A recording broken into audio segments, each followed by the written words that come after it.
श्रद्धा के लेवल पर तुमको जब महासत्य स्वीकृत होगा, इस लौकिक जीवन में हल्केपन का अनुभव होगा। चिंताओं की रेखाओं के बल ढीले होंगे, फीके होंगे। चिंता बदलेगी चिंतन में, और रोम रोम पुलकित होगा। आनंद महोदधि उमड़ेगा, श्रद्धा के बादल गरजेंगे। अनुभव की बिजली चमकेगी, रिमझिम घन बरसेंगे। संकित का सावन आवेगा, अंतर मन आनंदित होगा। शिव मार्ग की पगडंडी पर तुमको धीरे धीरे चलना होगा, धीरे धीरे चलना होगा। जब इस क्रमबद्ध पर्याय का, इन महान सिद्धांतों का हम श्रद्धान करेंगे तो निश्चित रूप से हमारे जीवन में सुख शांति का अनुभव होगा। और अब इन सिद्धांतों को जो समझाने वाले हैं, पढ़ाने वाले हैं, हमारे जीवन में आत्मसात कराने वाले हैं, ऐसे हमारे गुरुजन डॉक्टर संजीव कुमार जी गोदा साहब, प्रोफेसर पंडित डॉक्टर अनेकांत जी शास्त्री साहब, और भी हमारे अनेक विद्वान, जयपुर नगरी से आदरणीय ऋषभ जी भाई साहब, विवेक जी भाई साहब, सभी के माध्यम से अभी यहाँ पर एक विशेष कार्यक्रम होने वाला है। तो मेरा आप सभी से निवेदन है, अभी हम यहाँ पर जिनवाणी स्तुति करेंगे और जिनवाणी स्तुति के तत्काल बाद ही हम वह कार्यक्रम प्रारंभ करेंगे। तो जिनवाणी स्तुति के तत्काल बाद आप सभी अपने स्थान पर विराजमान हो जाएं। जिनवाणी स्तुति के लिए सभी अपने स्थान पर खड़े हो जाएं। मैं निवेदन करूंगा आदरणीय विवेक जी भाई साहब, मयंकी जी भाई साहब से कि जिनवाणी स्तुति कराएं। विवेक जी। हो साची तो गंगा यह वीत रागवाणी, साची तो गंगा यह वीत रागवाणी। अविच्छिन्न धारा निज धर्म की कहानी, अविच्छिन्न जावाणी के ज्ञान से सूझे लोकालोक। सोवाणी मस्तक नमो सदा दे। नोवार नमो का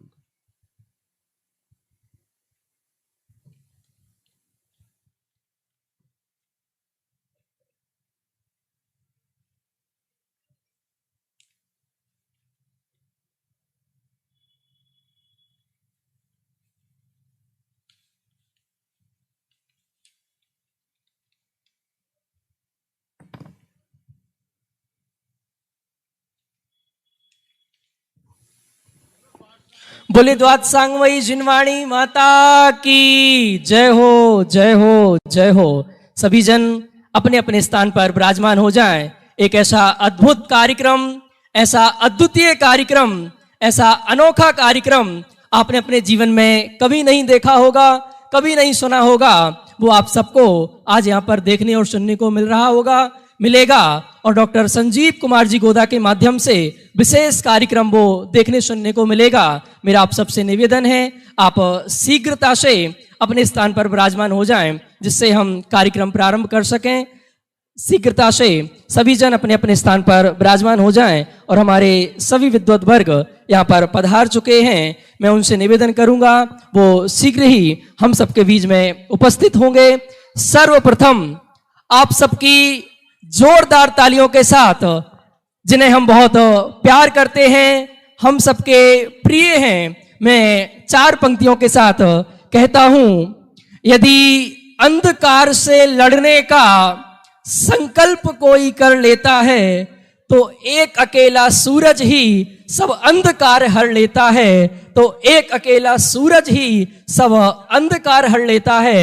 ऐसा कोरोना महामारी जैसा विकट समय था, जब लोगों को कुछ समझ नहीं आ रहा था, कुछ सूझ नहीं रहा था, घर पर बंद थे, क्या करें। ऐसे हम सबको, ऐसे समय में हम सबको ज्ञान की ज्योति जलाने वाले, ज्ञान प्रदान करने वाले, मैं और चार पंक्तियों के साथ आप सबकी जोरदार तालियां चाहूंगा। मैं ध्यान से सुनिए पंक्तियां। मन बहुत अनमना है, चले आइए। कोरोना का समय था, जब चारों ओर भयावह वातावरण दिख रहा था, तब कहता हूं मन बहुत अनमना है, चले आइए। गीत की प्रार्थना है, चले आइए। आंसुओं के उमड़ते हुए छंद में मौन की व्यंजना है, चले आइए, मौन की व्यंजना है, चले आइए। आप सबकी जोरदार तालियों के साथ मैं इनवाइट करता हूं डॉक्टर संजीव कुमार जी गोदा साहब को कि वो आए और मंचासीन हो। डॉक्टर संजीव कुमार जी गोदा साहब, आप सबकी तालियां कम हैं, एक बार जोरदार तालियां, दोनों हाथ ऊपर करके।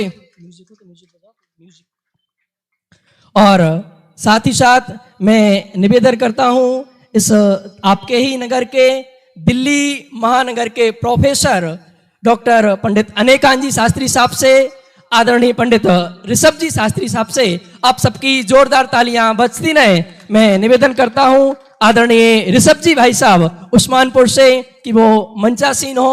आदरणीय अनेकांत जी भाई साहब, आदरणीय संजीव जी भाई साहब, संदीप जी भाई साहब, आपसे निवेदन है आप भी मंचासीन हो, आपके बिना हमारा मंच सुशोभित नहीं होगा।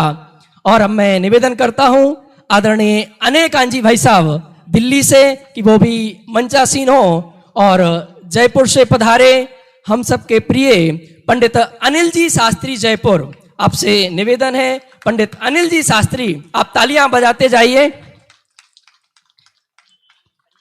आदरणीय संजीव जी भाई साहब, जिनके बिना हम, आप यहां मंच कुर्सी पर आ जाइए। आदरणीय संजीव जी भाई साहब, हाँ आइए भाई साहब।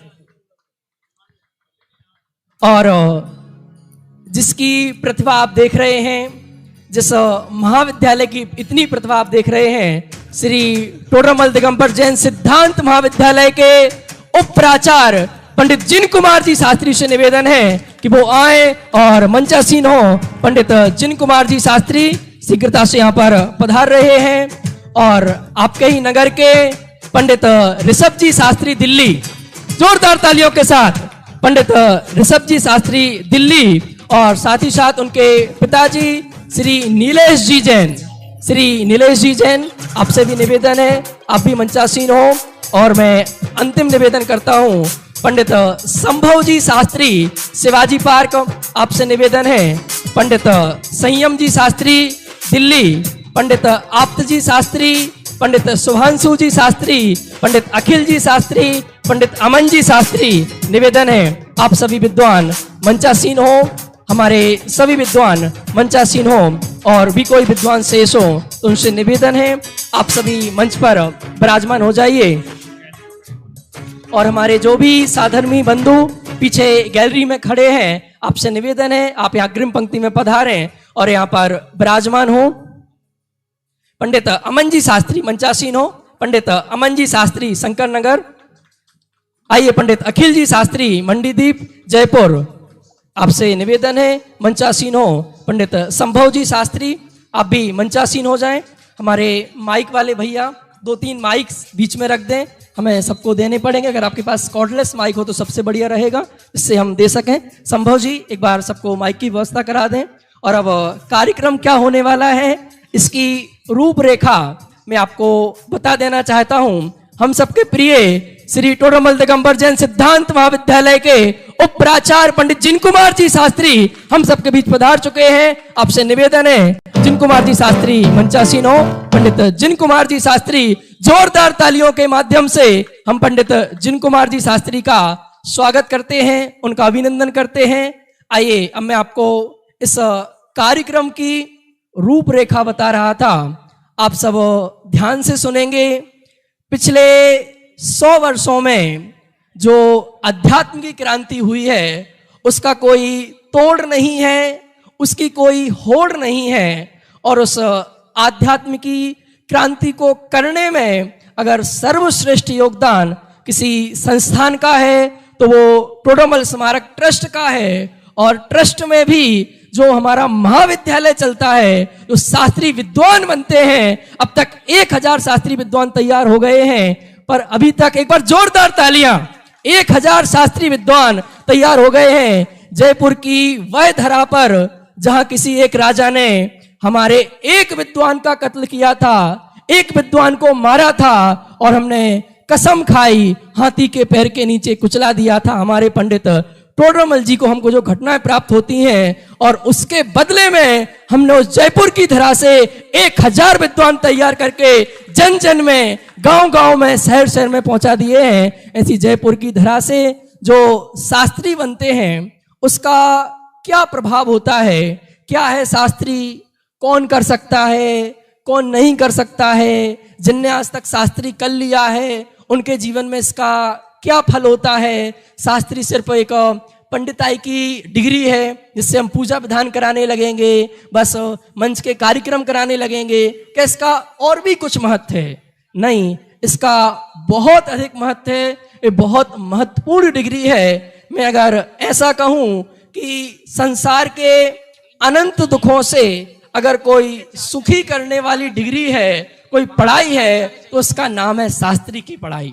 अगर पामर से परमात्मा बनाने वाली अगर कोई पढ़ाई है तो उसका नाम है शास्त्री की पढ़ाई। ऐसी पढ़ाई हमारे जयपुर में होती है, पर बहुत से हमारे साधनी बंधुओं को उसका परिचय नहीं है, उसका ज्ञान नहीं है। तो इस संबंध में ही यह कार्यक्रम हम आयोजित कर रहे हैं। हमारे समक्ष हमारे सभी विद्वान पधार चुके हैं। एक बार जोरदार तालियों के माध्यम से सभी विद्वानों का हम स्वागत करते हैं। साथ ही साथ इस कार्यक्रम के सफल संचालन के लिए जयपुर नगरी से, गुलाबी नगरी से हमारे बीच में आदरणीय जिनेंद्र जी भाई साहब पधारे हैं। एक बार उनके लिए भी जोरदार तालियां। और यहाँ पर हमारे पास पंडित दीपम जी शास्त्री भी पधारे हैं, वे बराबर IT विभाग यहाँ पर संभाल रहे हैं। एक बार उनके लिए भी जोरदार तालियां। आइए सर्वप्रथम हम शुरुआत करते हैं। आप सबके बीच विराजे पंडित अनिल जी शास्त्री। आप मूलतः खनिया धाना के हैं और जयपुर में निवास करते हैं। मैं इनसे शुरुआत इसलिए कर रहा हूं, इनके ही परिवार से, सुनिए आप ध्यान से, इनके ही परिवार से लगभग 80-90 लोग शास्त्री बन चुके हैं। पूरे परिवार को मिला के आपको मैं नाम बताऊं तो आपने अभिनंदन जी का नाम सुना होगा।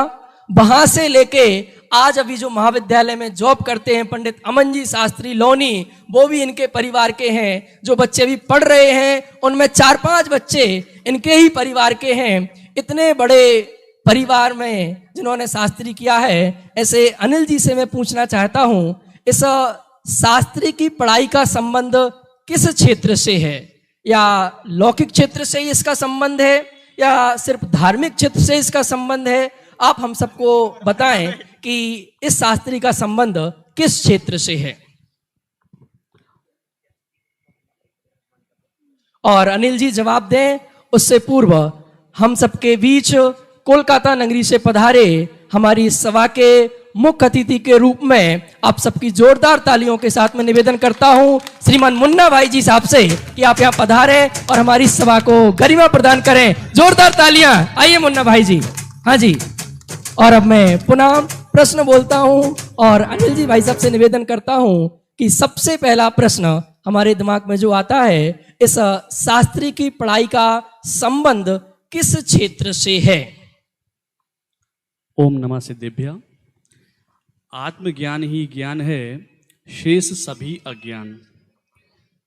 अभी आपने जैसा मेरे बारे में बताया कि परिवार से इतने लोगों ने शास्त्री किया। देखिए, आपने एक यूट्यूब पर वीडियो देखा होगा, प्रश्न का उत्तर बस 1 मिनट बाद स्टार्ट करूंगा मैं। आपने एक वीडियो देखा होगा यूट्यूब पर जिसमें एक व्यक्ति इंजीनियर करने के लिए कॉलेज में जाता है। रास्ते में उसे एक इंग्लिश में बोलता हुआ एक साइकिल की पंचर सुधारने वाला मिलता है। तो वो उससे पूछता है कि भाई फलाने कॉलेज का एड्रेस क्या है, कहाँ है वो इंग्लिश में जवाब देता है। तो कहता है तुम्हें इंग्लिश कैसे आती है इतनी अच्छी?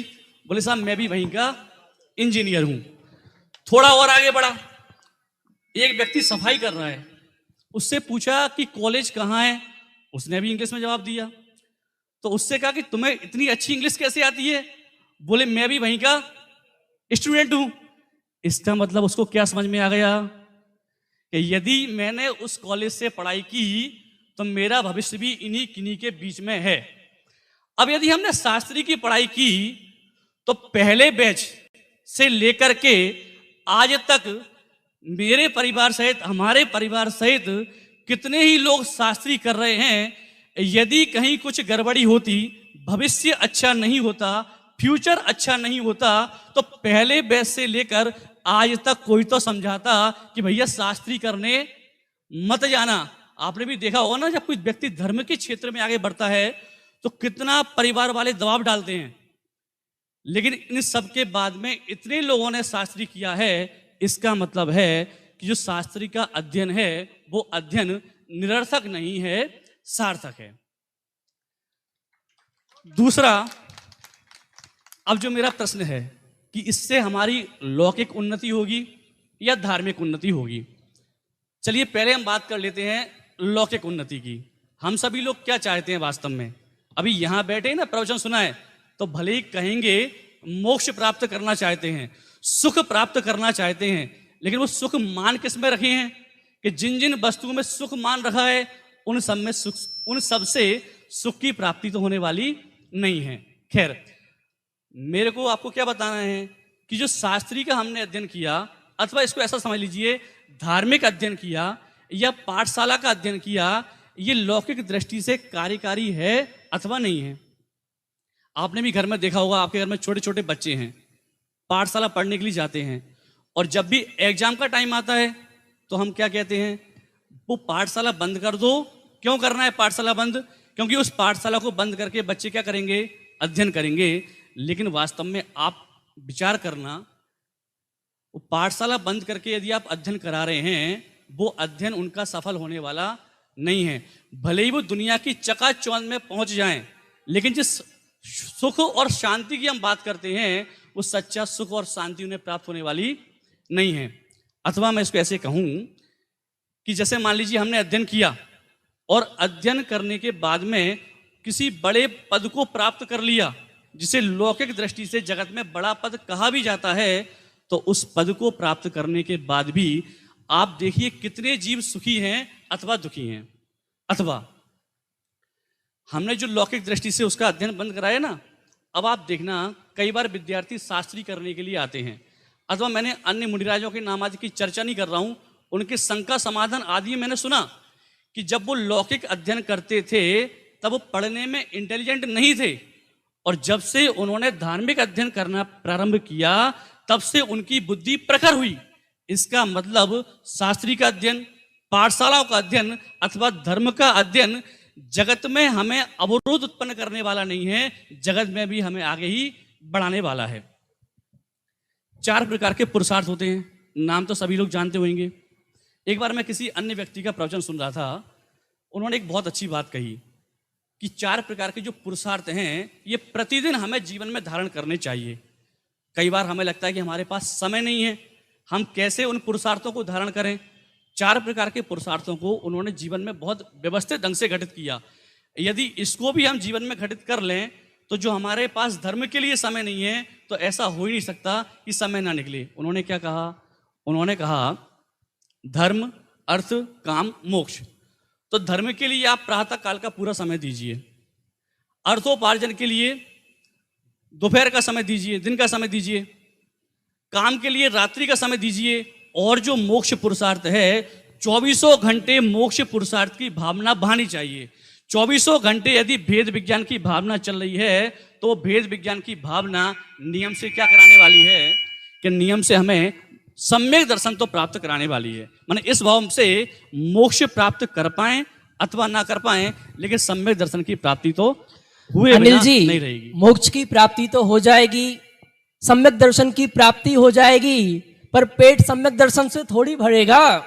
पेट भरने के लिए कोई नौकरी होनी चाहिए, कोई डिग्री होनी चाहिए। डिग्री नहीं होगी तो नौकरी नहीं मिलेगी। तो क्या आपकी शास्त्री की डिग्री कोई मानेगा? भाई आपकी बात बिल्कुल सही है। लोक में कहा जाता है जे कम्मे सूरा ते धम्मे सूरा, लेकिन यदि हमने इस डिग्री को ले लिया तो ये जो कहावत अभी मैंने कही ना, जे कम्मे सूरा ते धम्मे सूरा, कि जो कर्म क्षेत्र में सूरवीर होते हैं वे धर्म के मार्ग में आगे बढ़ते हैं। लेकिन यहाँ तो आप बात कर रहे हैं कि पेट भरेगा कि नहीं भरेगा। यहाँ तो वो कला बताई जा रही है कि जिस कला को सीख करके व्यक्ति किसी भी परिस्थिति में दुखी होने वाला ही नहीं है। और ये जो कहावत है ना कि जे कम्मे सूरा ते धम्मे सूरा, ये कहावत 100% गलत है। अब इसको आप उल्टा कर दीजिए। क्या कर दीजिए? जे धम्मे सूरा ते कम्मे चूरा। क्या समझ में आया आपको? कि जो धर्म में सफल हैं, जे धम्मे सूरा, वे क्या करेंगे? वे कम्मे चूरा। तो जो हम कहते हैं ना क्षुधा रोग विनाशना है, वो सब सहज रूप से हो जाएगा। और ये चलो आपको लगेगा ये सब परमार्थ की बात चल रही है, निश्चय वाली बात चल रही है। देखिए, यदि हम धार्मिक अध्ययन करेंगे तो इतना पुण्य लेकर के तो हम आए हैं। ये तो अन्य धर्म भी कहते हैं कि खाने के लिए दाना, ये सब व्यवस्था पहले से ही कर रखी है भगवान ने। ये तो अन्य धर्म की बात है। तो इसका मतलब यदि हम इस कार्य को करेंगे तो भूखे मरने के लाले तो आने वाले नहीं हैं। और यदि जैसे मान लीजिए, आपने देखा होगा कई बार गरीबों के बच्चे अधिक आईएएस बन जाते हैं और जो पढ़े लिखे लोग हैं या जो कहें पैसे वाले, उनके नहीं बनते। ऐसा क्यों हुआ? गरीबों के बच्चों को क्या लगता है कि यदि मैंने कुछ कर लिया तब तो मैं हीरो बन गया, नहीं तो जीरो का जीरो हूं। ऐसे ही यदि मैंने मान लीजिए धर्म का अध्ययन किया और धर्म के अध्ययन का जो मुझे फल बताया वो मिल गया तो सर्वोत्कृष्ट है ही, नहीं तो जीव अनादिकाल से संसार में भ्रम रहा है और अनंत काल तक भ्रम उसका बहुत बहुत धन्यवाद अनिल जी साहब का, जिन्होंने बताया इस शास्त्री की डिग्री का अलौकिक कितना संबंध है अलौकिक क्षेत्र में, जो हमें सुख शांति प्रदान करेगा। इसके साथ साथ सबसे महत्वपूर्ण बात यह है, जो शास्त्री की डिग्री मिलती है ये राजस्थान यूनिवर्सिटी, जो गवर्नमेंट की यूनिवर्सिटी है, उससे शास्त्री की डिग्री मिलती है। और वो शास्त्री हमारी जैन दर्शन में होती है। और उस शास्त्री की डिग्री के दम पर दुनिया का कोई भी एग्जाम, जो ग्रेजुएशन के बाद एग्जाम आप दे सकते हैं, वह एग्जाम आप इस डिग्री के दम पर दे सकते हैं। आपने एसपी भारल साहब का नाम सुना होगा, उनके लड़के ने शास्त्री की और शास्त्री करने के बाद इसी डिग्री के आधार पर लंदन से उन्होंने एमबीए किया।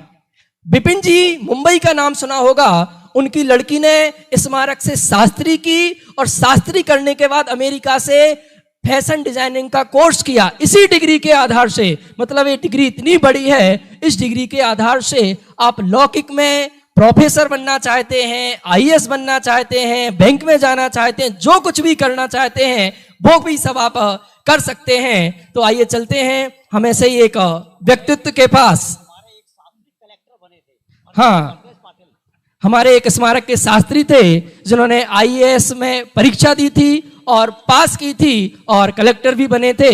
अब इन्हीं शिक्षाओं में जो पारंगत हैं, जिन्हें राष्ट्रपति पुरस्कार मिल चुका है, जिनके अनेकों लेख छपते हैं पत्रिकाओं में, जो हमेशा बहुत शोधपूर्ण लेख लिखते हैं। अभी कुछ दिन पहले की बात है, जिनका एक लेख, जिन्होंने कुंडलपुर के बारे में एक लेख लिखा था जो पूरी दुनिया में चर्चा का विषय रहा। ऐसे ही हमारे श्री टोडरमल दिगंबर जैन सिद्धांत महाविद्यालय के भूतपूर्व स्नातक पंडित अनेकांत जी शास्त्री आप सबके साथ विराजमान हैं। एक बार जोरदार तालियों के साथ हम उनका स्वागत करते हैं। और पहला ही प्रश्न यह है, भाई साहब, अभी दिल्ली वाले भी आपको अच्छे से जानते नहीं हैं, तो आप क्या हैं यह एक बार सबको बता दीजिए। देखिए, मैं कुछ नहीं हूं और अपने आप को कुछ मानना ये बहुत बड़ा भ्रम है। इतनी बातें अभी हमारे अनिल भाई साहब कह रहे थे और बहुत सारी बातें हो रही हैं। मैं सिर्फ आपको एक बात बताना चाहता हूँ। ये जो बार बार ये बात कही जाती है ना कि शास्त्री करके आप बैंक में जा सकते हो, शास्त्री करके आप आईएएस बन सकते हो, शास्त्री करके आप फैशन डिजाइनिंग में जा सकते हो, ये सब बातें मुझे कभी अच्छी लगती नहीं। और इसलिए कि अगर यही करना था तो शास्त्री काहे के लिए? मुझे जब मैं एमए कर रहा था तो मुझे गोल्ड मेडल मिला एमए की परीक्षा में। मैंने जैन दर्शन से एमए किया था। तो मेरे कई मित्र और जो मेरे हॉस्टल में साथ में रहते थे वो कहने लगे तुम आईएएस बन सकते हो। बोले हम लोग सेकंड डिवीजन पास हुए और हम आईएएस बनने की सोच रहे हैं और तुम टॉप कर गए और तुम आईएएस की सोचते नहीं हो। तो मैंने कहा इसलिए कि तुम आईएएस को महान मानते हो इसलिए बनना चाहते हो। मैं आईएएस को महान नहीं मानता। इसलिए नहीं मानता हूं कि दूसरों को पढ़ाने से बेहतर, दूसरों को शिक्षा देने से बेहतर जॉब मुझे दुनिया में कुछ लगता ही नहीं है। मुझे लगता है ज्ञान बांटने से बढ़िया काम कुछ नहीं। और मैं अपना ये मनुष्य भाव ये प्रशासन चलाने में खराब नहीं करना चाहता कि मैं कहीं का डीएम बन जाऊं, मैं कहीं का पीसीएस, कहीं पुलिस बन जाऊं। और आपको मालूम है एक बात और, मैं अपना जीवन ईमानदारी से गुजारना चाहता हूं। मुझे कम पाप करने पड़े, ज़्यादा पाप नहीं करना पड़े, पढ़ना तो पड़ता है, लेकिन मैं ऐसा कोई भी पद में नहीं जाना चाहता जहां मजबूरी में पाप करना पड़े, ऊपर से प्रेशर हो कि तुम पाप करो। मैं अध्यापक हूं और अध्यापक के जीवन में एक ही पाप होता है कि उसकी घंटी होती है और वो पढ़ाने नहीं जाता, इतना ही पाप होता है उसका, कि इसका पीरियड है और ये पढ़ाने नहीं जा रहा है, इतना ही पाप होता है ले दे के। और वो अगर चाहे तो वो जीवन भर ईमानदार रह सकता है और आनंद के साथ ज्ञान विज्ञान का बंटवारा कर सकता है। वो कभी जीवन में उसके ऊपर ऐसा प्रेशर नहीं रहता कि तुम्हें तो इतना टारगेट दिया जा रहा है, इतना तो इकट्ठा करना ही पड़ेगा क्योंकि ऊपर पहुंचाना पड़े। और सारे जॉब में ये बात रहती। तीसरी बात, मैं ज़्यादा नहीं कहना चाहता, इतना ही संदेश देना चाहता हूं हमारी आगामी पीढ़ी को कि सारे लोभ प्रलोभन ये तो चलते ही रहते हैं। मुझसे जब मैं पढ़ रहा था तो लोगों ने ये भी कहा था तुम वो MBA ज्वाइन कर लो, तुम फलनवा ढिकनवा दूसरों को सामान बेचो, उससे पैसा मिल जाएगा और इनकम होने लग जाएगी। मेरा जो उपयोग खराब होगा उसमें, उसकी कौन कीमत चुकाएगा? तो बहुत लालच दिए जाते हैं बहुत, लेकिन सबसे बच के अपना काम करना पड़ता है। आप ये समझ क्यों करना पड़ता है? देखो, जो हमारे जिनेंद्र जी कह रहे हैं वो सब नए बच्चों को प्रोत्साहित करने के लिए कह रहे हैं, लेकिन मैं उन्हीं नए बच्चों को प्रोत्साहित करने के लिए कहना चाहता हूं कि एक बात बताओ, हमें जैन कुल में जन्म मिला है और जिनवाणी की रक्षा हम नहीं करेंगे तो कौन करेगा? ये बात, अगर आपको जिनवाणी की रक्षा करनी है और आपके मन में ये भाव है तो आपको शास्त्रीय ईमानदारी से कर लेना चाहिए। जब तक शास्त्री नहीं करेंगे तब तक शास्त्र पर अधिकार प्राप्त नहीं होगा। आपकी कोई बात सुनेगा नहीं, जब तक आप शास्त्र पर अधिकार नहीं रखेंगे कोई बात नहीं सुनेगा। आपको कहने का, बोलने का तरीका आना चाहिए। और हमारे सौभाग्य से हमारे पास आज, मैं जैन समाज का बहुत अभिनंदन करना चाहता हूं कि एक युग था जब लोग पढ़ना चाहते थे और विद्यालय नहीं थे, तो गणेश प्रसाद वर्णी जी ने एक स्यादवाद महाविद्यालय बनारस में खोला कि जैनों को पढ़ने कोई देता नहीं है। और आज देखो ये श्रृंखला चली है कि मैं मानता हूं दर्जनों विद्यालय खुल गए और खुलते चले जा रहे हैं। ये जैन समाज के लिए अभिनंदनीय बात। और एक बात मैं कहना चाहता हूं, मैं अपने ऊपर जैन समाज का बहुत उपकार मानता हूं और मैं हर विद्यार्थी को ये बात कहता हूं, मैंने जैसे ही संकल्प लिया कि मुझे तो जिनवाणी पढ़नी है और पढ़ानी है, यही काम करना है और जो कुछ होगा सो देखा जाए, आगे की नहीं सोचेंगे। आसपास वाले, पास पड़ोस वाले छेड़ते थे, क्या पढ़ रहे हो, क्या करोगे? हमने कहा देखो, देश की रक्षा के लिए एक सैनिक वहाँ चला जाता है, माँ बाप भेज देते हैं और मालूम है बेटा लौटेगा कि नहीं लौटेगा, और उनकी भी शादियाँ होती हैं। मुझे तो ये आश्चर्य होता है सैनिकों से कौन शादी करता है, लेकिन राजस्थान में ऐसे ऐसे गांव हैं, वो वीरांगनाएं वो कहती हैं मैं सैनिकों से ही शादी करूंगी, जिसका मालूम है कब विधवा हो जाए पता नहीं, लेकिन इतना संकल्प है कि मेरा पति देश की रक्षा कर रहा है। तो ये रक्षा करने का दायित्व तो हमारा है और इस जिम्मेदारी का बोध यदि हम करेंगे तो हम शास्त्र की रक्षा कर पाए। एक मात्र ये उद्देश्य है। और इसके बाद हम तो कहते हैं ठीक है छोड़ो, हमने तो सिर पे कफन बांध के निकल गए, अब जो होगा तो देखा जाएगा, ये सोच के निकले। लेकिन जगह जगह हमारा अभिनंदन हुआ, समाज ने हमारा स्वागत किया, हर जगह हमारी फीस भर दी और समाज ने कहा भैया आपको चिंता करने की जरूरत नहीं है, आपके लिए निःशुल्क रहने की व्यवस्था है, निःशुल्क पुस्तक दी जाएगी, निःशुल्क भोजन दिया जाएगा। अरे पलक पावड़े बिछाए बैठे हैं, करने वालों की कमी। किताब खरीदने जाओ तो बोले निःशुल्क है, लो पढ़ लो तुम, ये भी फ्री में, कहीं कोई खर्च ही नहीं है, आपको करने भर की देरी है। और आप यदि दृढ़ संकल्प लें तो पूरी दुनिया, पूरी समाज आपका अभिनंदन करने के लिए तैयार हो जाएगी। आज हमारी जो रक्षा कर रहा है, माने हम शास्त्री लोग और भी हमारे जो विद्वान हैं वो इसी कसम के साथ चल रहे हैं कि हमको तो शास्त्र की रक्षा करनी है, जिनवाणी की रक्षा करनी है। और आप समझ लो जिस तरह से आज पूरे देश में, पूरे विश्व में जैन धर्म का, जैन दर्शन का डंका बज रहा है। आपको पता होगा विदेशों में 25 विश्वविद्यालय में जैन दर्शन के अध्ययन की पढ़ाई शुरू हो गई। भारत में भी कई देश, भारत में कई विश्वविद्यालय जैन दर्शन पढ़ा रहे हैं। जब मैं जैन दर्शन यहाँ लाल बहादुर शास्त्री विद्यापीठ में पढ़ाने आया तो किसी के पास जाते थे तो कहते आप क्या पढ़ाते हो? मैंने कहा जैन दर्शन। कहाँ? बोले यूनिवर्सिटी में। अच्छा, इसकी भी पढ़ाई होती है? ऐसे पूछते, ये भी पढ़ाया जाता है क्या? उनको लगता था ये तो मंदिरों की चीज है और कहीं ये तो चलते ही नहीं, मंदिरों में होता है। लोगों को पता नहीं है ये बात। और मैं कहता हूं आज नहीं, कल नहीं, आपको अंत में ये बात माननी पड़ेगी कि ये जिम्मेदारी हमारी है और इस जिम्मेदारी को महसूस करना है। हमको खुद, अपने बच्चों को, सबको प्रेरित करना है कि हमको जैन दर्शन पढ़ करके जिनवाणी की रक्षा करनी है। इससे 2 लाभ होंगे, अपना ये भाव भी सुधरेगा और वो भाव भी सुधरेगा।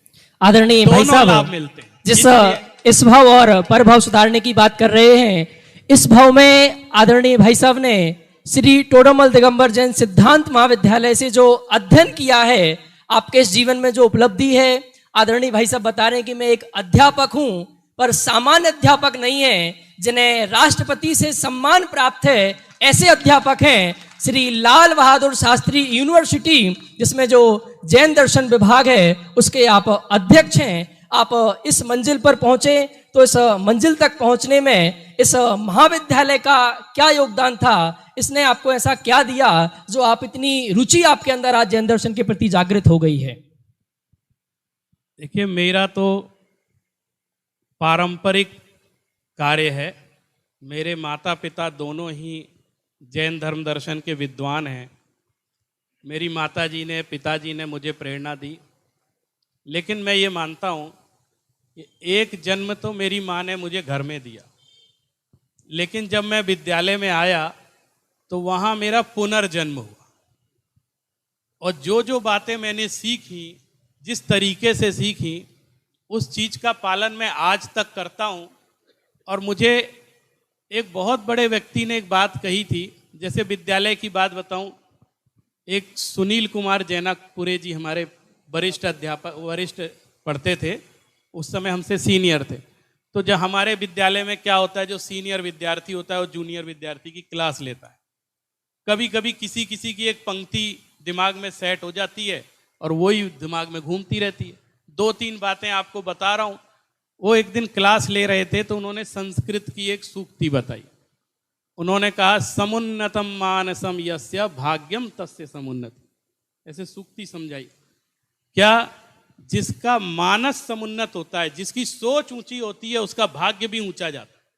अगर आपकी सोच ही छोटी होगी ना तो आपका भाग्य भी छोटा ही रहे।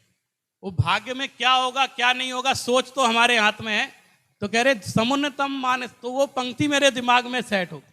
और मैंने कहा कभी छोटा नहीं सोचेंगे, हम हमेशा ऊंचा सोचेंगे। और ऊंचा सोचते गए, होता गया। अपने हाथ में तो कुछ है नहीं, संजीव भाई साहब बता ही रहे थे। ऊंचा सोचते गए और आगे बढ़ते गए, और आज इतने बड़े अध्यापक बन गए हैं कि राष्ट्रपति भवन में बुलाया जाता है, विधानसभाओं में आदरणीय भाई साहब लेक्चर देने के लिए जाते हैं। तो भाई साहब वहाँ क्या पढ़ाते हैं, आप क्या समझाते हैं? कहाँ? विधानसभा में जब आप जाते हैं लेक्चर देने के लिए, विदेशों में जाते हैं जैन धर्म पढ़ाने के लिए, तो क्या बताते हैं, क्या पढ़ाते हैं? देखिए, एक मेरा उद्देश्य बहुत बड़ा ये रहता है कि जैन धर्म के बारे में बहुत गलत अवधारणाएं लोगों के मन में भरी हुई हैं। हम आप लोग बैठे हैं तो कई बातें सुन लेते हैं, समझ लेते हैं, लेकिन आप इस परिसर से बाहर जाएंगे ना तो छोटी छोटी बातों का भी लोगों को भ्रम है। तो मैं वो भ्रम दूर करने की कोशिश करता हूँ। अब विधानसभा में जाएं तो नेताओं की बुद्धि सुधारने की कोशिश करते हैं, और हमें ये रहता है कि इनके मन में कोई गलत अवधारणा नहीं रहनी चाहिए, ये ठीक रहे, इनको इनके मन में जैन धर्म की महिमा बनी रहे, तो तो कभी कोई फाइल पहुंच जाए तो साइन करने में इन्हें दिक्कत नहीं आए, उनको ये मन में रहे और श्रद्धा बनी रहे। इसके कारण से एक बात मैं कह के अपनी वाणी को विराम दूंगा। हमारे और विद्यार्थी भी हैं, हमारे नए साथी भी सारे हैं।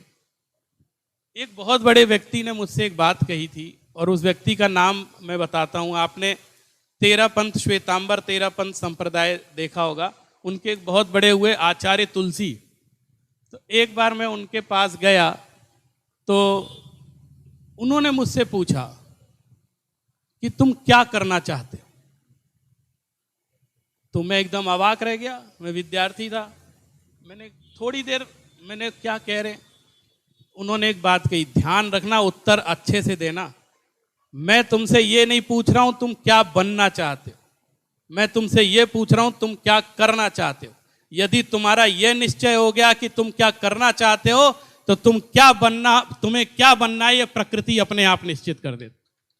तो आपको ये निश्चय करना है कि मुझे क्या करना है, क्या बनना है। ये सब तो बातें मुझे वो मोटिवेशनल स्पीकर बोलते हैं ना कि तुम ये हो जाओगे हो जाओगे, ये हवाई बातें रहती हैं। उस समय सुन के वो आदमी फूल जाता है और बाद में सब पिछक जाते हैं।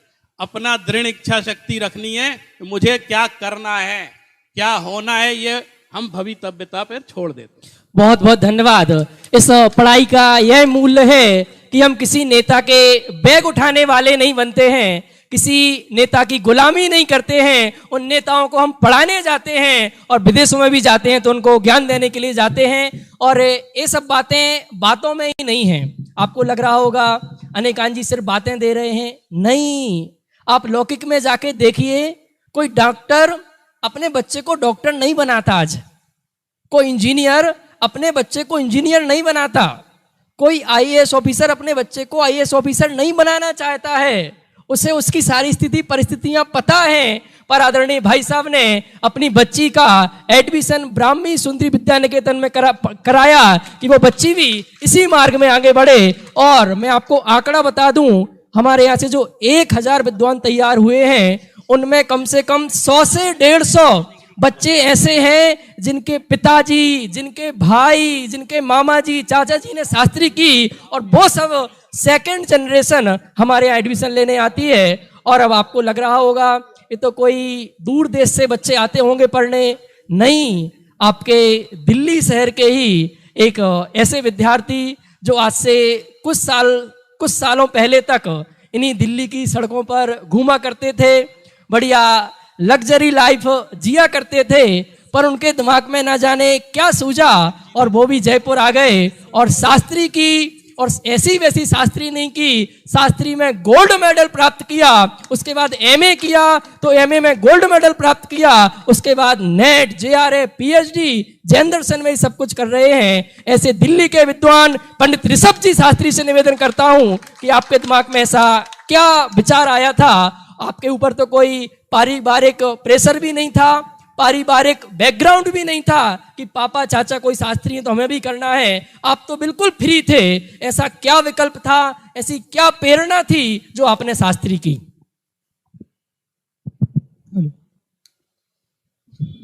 खड़े होकर अपनी बात रखना चाहूंगा। ओम नमः सिद्धेभ्य, द्वादशांगमयी जिनवाणी माता की जय, समय सार ग्रंथ की जय। देखिए, जब भी हम शास्त्री की स्मारक में पढ़ने की बातें करते हैं, मैं आप लोगों से, आदरणीय भाई साहब ने, अनिल जी ने, सबने बताया और भी विद्वान बताएंगे ही। मैं बस कुछ मन की बातें आपके सामने रखना चाहता हूं और जो फैक्ट है, जो एक्चुअल है, वो बातें मैं आपके सामने रखूंगा। भाई जिनेंद्र जो मेरे ही सहपाठी हैं, 5 वर्ष हम एक साथ ही पढ़े हैं, तो बहुत अच्छे से वे मुझे जानते हैं, मैं उन्हें जानता हूं। उन्होंने पूछा कि मुझे क्या ऐसा लगा जो मैं शास्त्री करने गया, या क्या संपन्न परिवार के लोग, मतलब संपन्नता है तो क्यों आप शास्त्री करने के लिए जाएं। तो देखिए, ये एक मिसकंसेप्शन लोगों में है, जो कि शास्त्री करने प्रायः वे ही लोग जाते हैं जिनकी परिवार में आर्थिक स्थिति शायद उतनी अच्छी नहीं होती। वे लोग, मैंने जो मेरी क्लास में थे इस तरह के विद्यार्थी जिनकी आर्थिक स्थिति उतनी अच्छी नहीं थी, मैंने उनसे पूछा कि तुम क्यों आए हो शास्त्री करने, तो ज्यादातर का उत्तर ये होता था कि भाई सस्ते में पढ़ाई हो जाती। ज़्यादा पैसा नहीं लगता, साल भर का हमारा 1,000 रुपये स्मारक का लगता है और 5-6 हज़ार रुपये कॉलेज का लगता है, और उससे ज़्यादा तो काम हमें मिल जाता है। तो पढ़ाई का कुछ खर्चा नहीं है और ग्रेजुएशन तक की पढ़ाई बहुत सस्ते में हो जाती है। कहाँ हो रही है इतनी सस्ती पढ़ाई? तो वे लोग ये सोचकर आ जाते हैं। संपन्न परिवार के जो लोग नहीं जाते या नहीं जाना चाहते, नहीं भेजना चाहते, वे इसीलिए कि अरे वहाँ क्या सुविधाएं हैं, क्या पढ़ेगा, क्या संस्कृत से पढ़ रहा है, या अरे वहाँ एसी है क्या। मैं जैसे कई विद्यार्थियों को, दिल्ली के कुछ बच्चों को कभी प्रेरित करता हूँ कि भैया तुम शास्त्री के लिए जाओ, तो पहला प्रश्न ये होता है वहाँ एसी तो होगा ना कमरे में, वहां ये तो होगा, मतलब जो सुविधाएं उन्हें लगता है घर में है वे सुविधाएं वहां होंगी। दूसरी बात, आपको लगता होगा इसी का दूसरा पक्ष कि अरे भैया आपके घर में तो पहले से व्यापार था, मतलब अभी भी है, और तो फिर आपको क्या टेंशन, आपके माता पिता को क्या टेंशन कि आगे क्या करना है, कि नौकरी करनी है, ये करना है। आपको तो कोई ये नहीं था कि कुछ बनना है, आपको तो बिजनेस सेट था, तो आप तो जाओ अपना पढ़ो और आगे अपना बिजनेस में बैठ जाओ। सुनने में आसान लगता है ना, सुनने में बहुत इजी लगता है ना, बिजनेस सेट है, जाओ जाके बैठ जाओ। यदि इतना ही आसान है तो भेजो ना अपने बच्चों को। यदि इतना ही सरल है तो भेजो। कितनों के बच्चे गए, मैं पूछ रहा हूं यहां बैठे हुए, दिल्ली में इतने लोग हैं, नहीं गए। आपको लगता है ना इतना सरल है, अरे मेरे माता पिता से पूछो, वो कोई ऐसी आसान चीज नहीं है, संघर्ष की चीज है। 5 वर्ष शास्त्री कोई खेल नहीं है। मैं एक संपन्न परिवार की दृष्टि से भी ये बात बता रहा हूं कि जिनके घर में यदि सुविधाएं हैं, जिनके घर में सारे सुख हैं, एक लौकिक सुख जिसे कहते हैं, मानो गाड़ी है, एसी है, नौकर चाकर है, सब है, और वहां जाकर फिर आप अपने काम कर रहे हो, अपने कपड़े खुद धो रहे हो, आप ऊपर नीचे चढ़ रहे हो, आप पंखे में रह रहे हो, सारे काम, सारे संघर्ष, सारी एक एक चीज खुद कर रहे हो, तो ये कोई मजाक की बात है क्या? और हमारी छोड़ो, मैं जानता हूं मेरे माता पिता ने क्या संघर्ष किया है, क्या बलिदान दिया है इस चीज के लिए। 5 वर्ष किसी का बालक उस अवस्था में जब लगता है कि हमारे पास में रहे, हमारे साथ में रहे, और जब वो दूर जाता है, तो यहां जितने माता पिता बैठे हैं सब अपने कलीजे पर हाथ रख के इस बात को पूछो कि कौन उस अवस्था में, 15 से 20 वर्ष की अवस्था में अपने बालक को बाहर भेजने को तैयार है। मैं आज पूछता हूं, किसे लगता है? और यही एक बहुत बड़ा कारण है कि संपन्न परिवार के लोग अपने बच्चों को शास्त्री करने के लिए नहीं भेजना चाहते। क्या सुविधा मिलेगी, क्या मिलेगा? इसलिए मुझे तो हृदय से सबसे पहली बात अपने माता पिता का बहुत उपकार लगता है कि उनका बलिदान रहा, उनका संघर्ष रहा, उनका सब कुछ कर्तव्य रहा, उनकी प्रेरणा रही कि जिस वजह से मैं वहां जा पाया। और मेरे साथ जो दूसरा प्रश्न जिनेंद्र जी पूछेंगे, मुझे पता है कि आप अंदाजा है भाई साहब, अनुमान अपने मित्र का कि भाई ये तो चले गए, इनके पापा ने भेज दिया, बेचारा ये तो पहली बार था, अकेला फंस गया, पर इसका छोटा भाई भी है, तो इसकी शास्त्री होने के बाद इनके पापा मम्मी ने इसके छोटे भाई को भी भेजा और उनको भी शास्त्री कराई, तो पापा को नहीं लगा कि भाई। और बिल्कुल, मैं उसी बात को इसलिए मैंने ले लिया क्योंकि बात चली रही है, तो अलग से उसका उत्तर मैं नहीं दूं, क्योंकि सही है, एक बालक को भेजना आपको लग सकता है कि ठीक है यार एक को भेज दिया। मैं चाहता था मेरे पापा इस बात का उत्तर देने के लिए आए, पर वे नहीं आए, इसलिए मैं ही उनकी तरफ से ये उत्तर दे रहा हूं आपको। उन्होंने, मेरी मम्मी कई बार कहती हैं कि 10 वर्ष हो गए, तो मुझे ऐसा लगता है कि मेरी आधी जिंदगी निकल गई इस चीज में। और ये सिर्फ ऐसा नहीं है कि आपने भेजा और आप निश्चिंत, आपको एक एक दिन की, कौन माता पिता होंगे जिन्हें चिंता नहीं रहेगी वहां आने की, जाने की, क्या हो रहा है, क्या नहीं हो रहा है, कब आना, कब जाना, क्या सामान भेजना, नाश्ते बना बना के भेजना, कैसे नहीं होता। ये हमारे आर्यन शास्त्री जी की माता जी यहां बैठी हैं, सब जानती हैं, सब परिचित है, सहपाठी हैं हमारे। अब इतनी बातें करके मैं इस बात पे आता हूं कि मैंने इसलिए बताया वो कोई आसान वस्तु नहीं है जो आपके दिमाग में हो कि बहुत ईजी है कि ठीक है भेज दो और हो जाएगा। ये संघर्ष की चीज है। फिर मैंने क्यों सोचा शास्त्री करने का, मेरे क्यों आया दिमाग में, तो देखिए, इसमें एक बात और बताऊंगा, अगर मैं अभी ये कहूँ ना कि हाँ मुझे उस समय रुचि थी या वो था, पर नहीं, ये एक्चुअल बात नहीं है।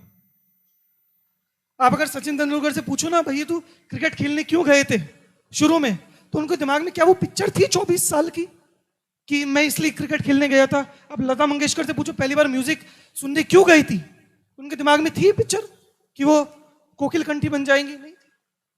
अरे जब कोई किसी काम की शुरुआत करता है तब भले ही वो इतना नहीं सोचता, वो कूद जाता है, उसमें लग जाता है। पर यही प्रश्न अब इस तरह से यदि पूछो कि शास्त्री करने के बाद आपको ऐसा क्या मिला कि अब आप कह सकते हो कि एक एक विद्यार्थी से कि हाँ तुम शास्त्री करो, तब इस प्रश्न का मैं कह सकता हूं हाँ मैं उत्तर दूंगा। क्योंकि गए थे, किसी ने प्रेरणा दे दी, समाज में दिख रहा था कि अरे इतने विद्वान है, शास्त्री हैं, मम्मी पापा को अच्छा लग रहा था तो चले गए। प्रेरणा करी। हमारे आदरणीय संदीप भैया जी बैठे हैं जो बचपन से ही हमारे परिवार से जुड़े हैं, इनकी बहुत प्रेरणा रही, सैकड़ों विद्वानों की प्रेरणा रही। मैं गया, पर शायद मुझे भी नहीं पता था कि मैं क्या लेने के लिए जा रहा हूं या मुझे क्या मिल जाएगा। और मैं आपसे पूछता हूं कि कौन सी पढ़ाई ऐसी है जहां संघर्ष नहीं है और जहां संघर्ष के बिना आपको हाथ में कुछ मिल जाएगा। आप इंजीनियरिंग कर लो, बहुत आसान है, सीए कर लो, यहाँ सारे अलग अलग प्रोफेशन, अरे और छोड़ो, व्यापार कर लो, वो तो बहुत आसान है। व्यापार में तो बिना संघर्ष के मिल जाएगा कि नहीं? बिना संघर्ष के किसी भी क्षेत्र में आपको कहीं कुछ नहीं मिलता। तो ये कैसे आप एक्सपेक्ट करते हो कि यहाँ शास्त्री में बिना संघर्ष के आपको कुछ मिल जाएगा? बिल्कुल संघर्ष तो चाहिए। मुझे वहां जाकर जब ये बात समझ में आई कि संघर्ष है, बिल्कुल है, हर चीज में है, पर इस संघर्ष का परिणाम क्या है? क्यों आखिर मैं आज किसी को इतना महत्व दूंगा कि भाई तुझे सब छोड़ना हो सब छोड़ दे, सब सुविधाएं छोड़ दे, पर ये काम कर, ये शास्त्री कर, ये अध्ययन कर। क्यों? क्योंकि मेरे दिमाग में छोटी पिक्चर नहीं है। मैंने एक बात अपने विदाई समारोह के संभाषण में कही थी, भाई जिनेंद्र को, सारी गुरुजन है उनको याद होगा, कि स्मारक में जाकर, जयपुर में जाके आप वक्तृत्व कला में कुशल हो सकते हो, आप अपना खेलकूद में हो सकते हो, और तमाम चीजें हैं जिसमें उसे लगता है कि मैं बहुत बढ़िया हो गया। पर सुनो, ये चीजें आप अन्यत्र भी कर सकते हो। वो स्मारक, वो टोडरमल स्मारक, वो जयपुर की धरा, वो इस जिनवाणी के अध्ययन के लिए है, हमारे कल्याण के लिए है, और इस जिनवाणी को आप जन जन तक पहुंचा सको, सिर्फ इस उद्देश्य के लिए, मात्र इस प्रयोजन के लिए है। और यदि आपने जाके वो वहां नहीं करा, बाकी अपने लौकिक प्रयोजन साधे, तो उस बात का कोई मतलब नहीं रहा।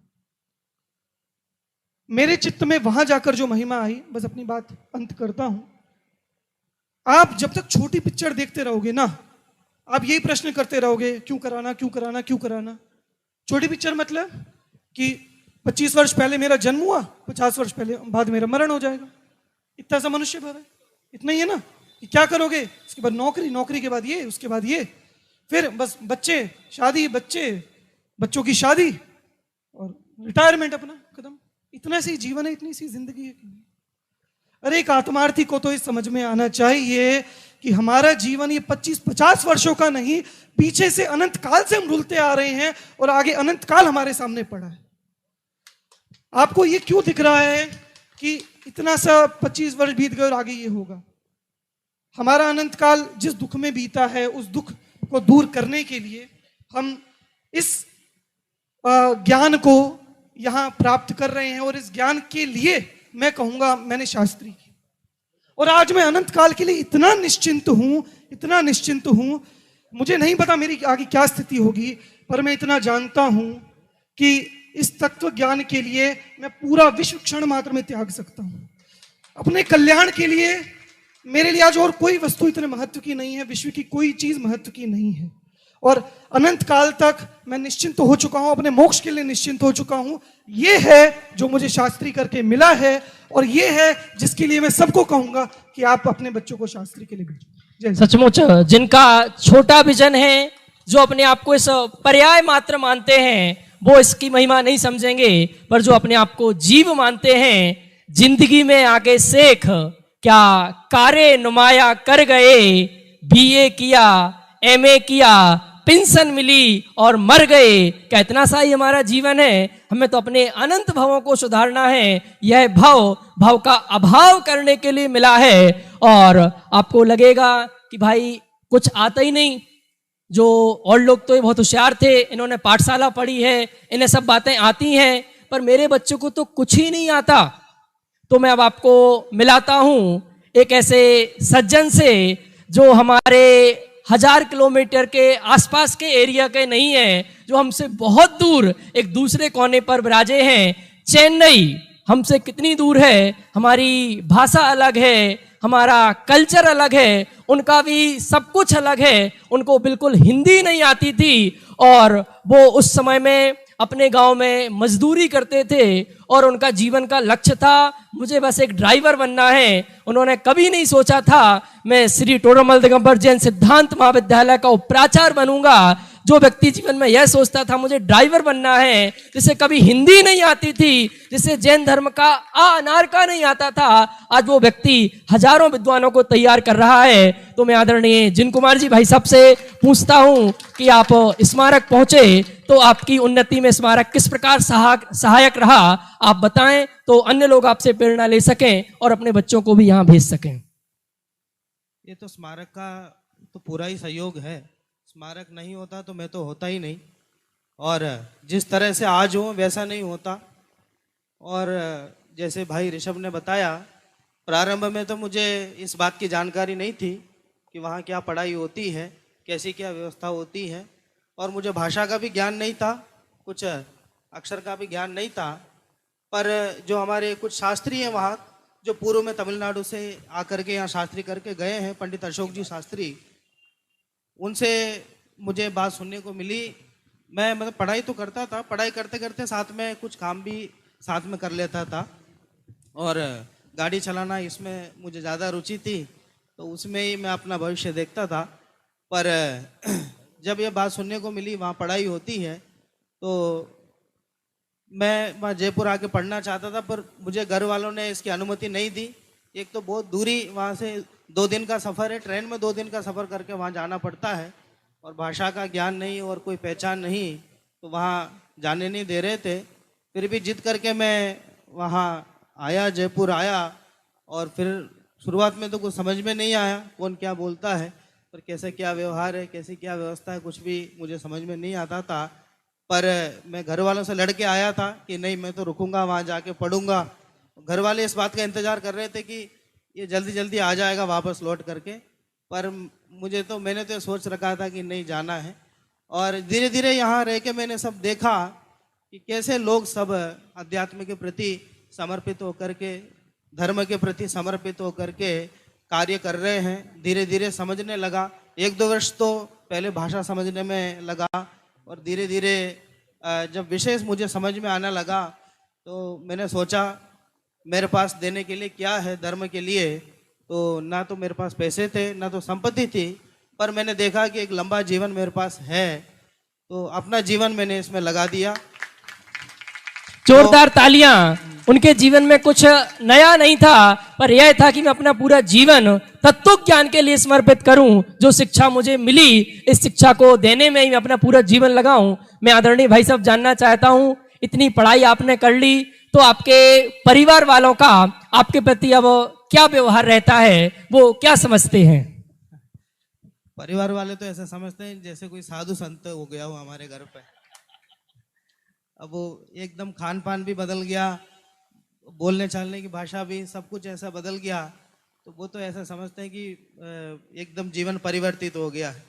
तो इसलिए मैं तो वैसे बहुत कम जाता हूँ। वैसे आपको जानकर आश्चर्य होगा, तमिलनाडु जैसे क्षेत्र में भी जहाँ बीस पंथ का बहुत गहरा प्रभाव है और धर्म का ज़्यादा वहाँ ऐसे चर्चा करने वाले लोग नहीं हैं, वहाँ भी अगर हम अध्यात्म की बात करें, वहाँ पे 2 भट्टारक है, मैं जब भी जाता हूँ प्रेम से बुलाते हैं, ये समय सार की बात सुनते हैं, आत्मा की बात सुनते हैं, अपनी रुचि व्यक्त करते हैं।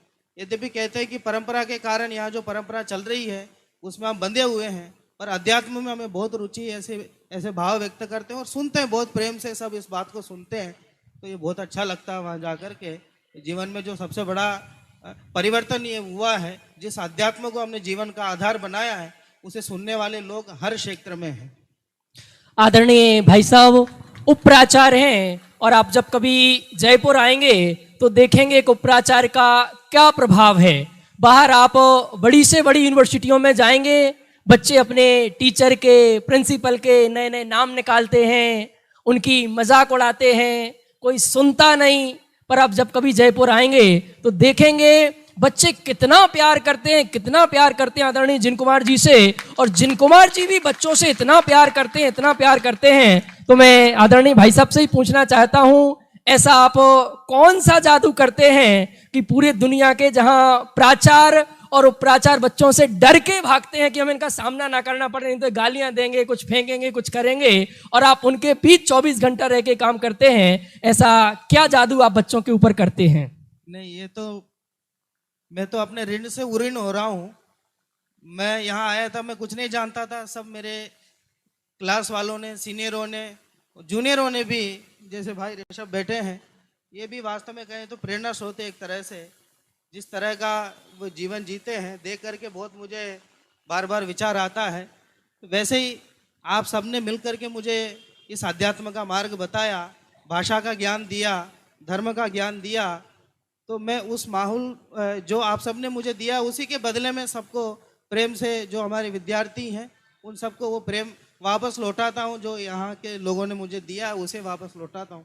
और तो क्या बात है। सचमुच ये पूरा तत्व ज्ञान से और वात्सल्य से बच्चों को इतने अच्छे प्रकार से हैंडल करते हैं कि वहाँ 200 बच्चे रहते हैं और कभी भी किसी प्रकार का विषमवाद का वातावरण नहीं बनता है।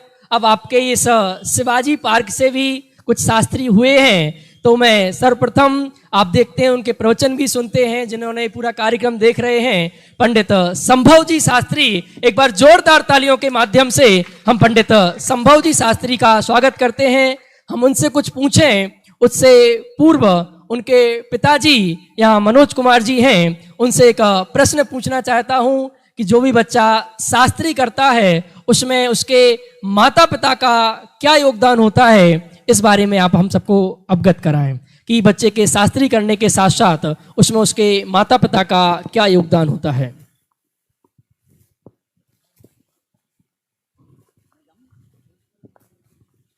सभी को जय जिनेंद्र। मेरे से पूछा गया कि शास्त्री करने का क्या योगदान माँ बाप का होता है। मैं कहता हूं सबसे पहले योगदान तो माँ बाप का ही होता है। क्यों? क्योंकि ऋषभ जी ने भी बताया कि ये अपने माता पिता की वजह से गए। आज क्या जब मैंने भेजा, जब हमारे परिवार ने सोचा कि संभव को शास्त्री करानी है, एक संपन्न परिवार जो कि बच्चा डीपीएस में पढ़ता हो और जाकर के वहां पे कोई सुविधा ना हो, तो मैंने भी ऐसे ही करा था कि पहले इसका डीपीएस से नाम नहीं कटवाया। सबसे पहले मैं जयपुर लेकर के गया। मैंने कहा बेटा देख ले, यहां पर कपड़े अपने आप धोने हैं, झाड़ू अपने आप लगानी है। अगर सब कुछ इतना सहन कर सकता है तो देख। तो वो पंडित पीयूष जी यहां पर आए नहीं हैं। पंडित पीयूष जी का बहुत बड़ा हाथ रहा उसके अंदर। जब मैं हॉस्टल लेकर के गया तो वहां पर मैं, मेरी मिसेज और संभव वहां गए थे, तो इसको हॉस्टल घुमा रहे थे। तो वहां पंडित पीयूष जी बैठे थे और कुछ बच्चे बैठे थे। बोले मनोज किस लिए आए हो? मैं कहा साहब हॉस्टल दिखाने आए हैं इसको। बोले नहीं, आपके सामने ये कुछ नहीं बोलेगा कि एडमिशन लेना है कि नहीं लेना, ये डर जाएगा। आप तो मेरे पास बैठ जाइए। और बच्चों को कहा कि आप इसको हॉस्टल घुमाइए और इसको बताइए यहां पे खाना नहीं मिलता है, यहां पे झाड़ू खुद लगानी पड़ती है, दिन से खाना मिलता है। सारा कुछ इसको बता देना। जब ये शाम तक घूम ले, जब आपका ट्रेन का टाइम हो जाए तो इसको अपने साथ ले लेना। फिर बाद में इससे पूछना कि बेटा तुझे क्या करना है। और सबसे बड़ा प्रश्न उन्होंने जो मेरे आगे रखा, बोले बेटा मनोज एक बात सुन लो कि अगर शास्त्री करा रहे हो ना, मुझे नहीं पता ये नौकरी करेगा या व्यापार करेगा, या कितना बड़ा आदमी बनेगा। सिर्फ जो जिंदगी में आपके पास नहीं है वो इसके पास होगा। ये यहां से 5 साल के अंदर भाई साहब, अचल भाई साहब, 800 दोस्त लेके निकलेगा। 800 दोस्त। आपके दोस्त हैं 800 भाई साहब? पूरे ऑल ओवर वर्ल्ड में 800 दोस्त लेके निकलेगा। आपको जहां भी जाना होगा, वो आज भी ये कहता है पापा आपकी व्यवस्था कर दूं। अब बताओ, आप कहीं भी फंस गए, आपकी व्यवस्था कर दूं। तो ये अब कहीं भी जान पहचान हो जाती है, तो ये है शास्त्री का फायदा।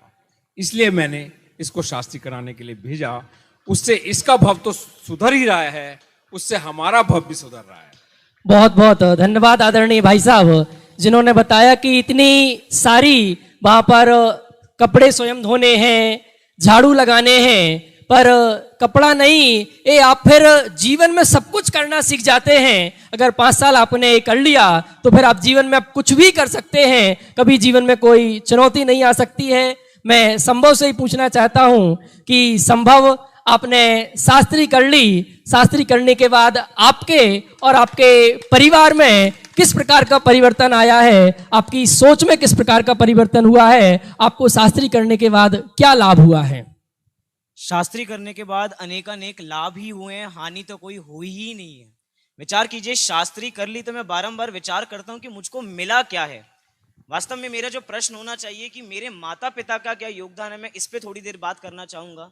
मेरे माता पिता का क्या योगदान है? मेरे माता पिता ही नहीं, मेरे दादा दादी बैठे हैं, मेरे दादा दादी का योगदान है, मेरी बहन बैठी है, मेरी बहन का योगदान है।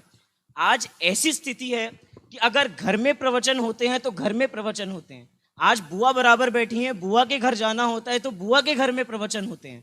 मेरी नानी पीछे बैठी हैं, नानी के घर जाना होता है तो नानी के घर प्रवचन होते हैं। और साथ ही साथ मेरी दोनों मौसी बैठी हैं, दोनों मौसी के घर जाना हो तो दोनों मौसी के घर प्रवचन होते हैं। शुरुआत में बताया जाता है कि शास्त्री इससे अच्छी बात क्या हो सकती है कि जहां जाते हैं वहां धर्म का माहौल बन जाता है, धर्म का प्रसंग बन जाता है। जोरदार तालियां। शास्त्री करने से मात्र एक परिवार का कल्याण नहीं होता, अनेकानेक परिवारों का कल्याण होता है। और साथ ही साथ मेरे माता पिता यही नहीं है, मेरे साथ इतना पुण्य का उदय साथ में चला कि मेरी जितनी समाज यहाँ के दिखाई देती है, सबने भी मेरा प्रोत्साहन बराबर बढ़ाया। कनिष्ठ में जब मैं आया था, जब गर्मियों की छुट्टियों में बराबर आते हैं, तो कुछ 10 दिन के लिए आए तो 10 दिन में मुझे प्रवचन करने का मौका दिया गया। मुझे नहीं पता कि मैं क्या बोल रहा हूँ, सही बोल रहा हूँ या गलत बोल रहा हूँ, लेकिन सबने पूरा सहयोग दिया। अगले साल आया तो योगदान दिया। वैसे अपने स्मारक में रक्षाबंधन की छुट्टी नहीं होती, लेकिन हम दिल्ली हैं तो दिल्ली पास है। बाकी सब लोग थोड़े चिढ़ते हैं कि हम छुट्टी लेके आ जाते हैं और छुट्टी लेके नहीं आ पाते। अब रक्षाबंधन के 1 दिन के लिए आए हैं तो उस 1 दिन में भी बराबर प्रवचन की श्रृंखला चलेगी। और वास्तव में मात्र प्रवचन ही नहीं करना है, प्रवचन दूसरों को सुनाने के लिए नहीं करना है, अपने आप के लिए प्रवचन अर्थात अपने आप का स्वाध्याय करने के लिए मुख्य रूप में शास्त्री की है। जैसा ऋषभ जी भाई साहब ने बताया था कि शास्त्री करने गए थे तो ये नहीं पता था कि क्या बन जाएंगे, लेकिन आज यहाँ पे खड़े हैं तो विचार कीजिए, मैं लॉकडाउन के अंदर हम पुराने चित्र देख रहे थे तो पुराने चित्रों में एक दृश्य देखा कि एक बहुत बड़ी सजावट हुई है और सजावट में मैं छोटा सा अपनी मम्मी की गोद में दिखाई दे रहा हूँ। एक वो दिन था जब जन्म का दिन था और आज का दिन है जो यहाँ पर इतने सारे लोग एकत्रित हैं। मन कर रहा है कि वापसी मम्मी के पास चला जाऊं, वापसी मन कर रहा है पापा के पास चला जाऊं, कि शास्त्री करके मेरा दूसरा जन्म बराबर हो गया है, ऐसा मुझे विश्वास बराबर आ रहा है। बहुत सारी बातें बोलने को हो रही हैं लेकिन बोला नहीं जा रहा, इसी माध्यम से अभी बात को अपनी पूरी करता हूँ। सचमुच इनके जीवन में जो अनंत शांति आई है, कसायों की मंदता हुई है, पापों का अभाव हुआ है और इनका भविष्य सिद्ध दशा है, इससे बड़ा लाभ क्या हो सकता है। और अब मैं अंतिम कड़ी के रूप में आदरणीय संजीव जी भाई साहब के पास चलता हूं कि आदरणीय भाई साहब, आप तो बचपन से ही इस स्वाध्याय से जुड़े हैं। हाँ जी, भाई साहब ने मुझे 10 बजे तक का समय कहा था तो मैंने कहा मैं इसको पूरा करूं, पर आदरणीय भाई साहब की आज्ञा है तो मैं सबसे एक एक प्रश्न पूछता हूं। आदरणीय ऋषभ जी भाई साहब, अनिका जी, अभी इस सेशन को 2 मिनट बाद शुरू करते हैं क्योंकि डॉक्टर अनेकांत जी शास्त्री जी को कहीं काम भी है और अभी जाना भी है, बहुत दूर जाना है उनको छतरपुर। तो अभी उससे पहले 2 मिनट के लिए मैं अपनी कमेटी को कहूँगा कि उनका स्वागत करें, क्योंकि भाई साहब कल पधार नहीं पाएंगे, तो हमारे कमेटी के लोग आएँ, ट्रस्ट के लोग, उनका स्वागत करें।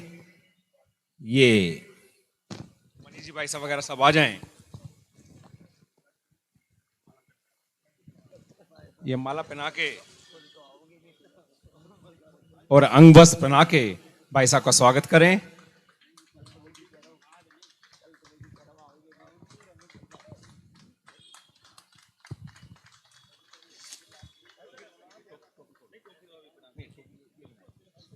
और हमारे आज के मुख्य अतिथि मुन्ना भाई जी कलकत्ता आए हुए हैं, उनसे निवेदन है कि वो खोल के दो ना संभव, कि भाई जी का विद्वानों का चिन्ह, सर का ताज, टोपी पहनाकर उनका स्वागत करें। विद्वानों की पहचान मुन्ना भाई जी स्वागत कर रहे हैं। सब जोरदार तालियां बजा के स्वागत करें डॉक्टर साहब का।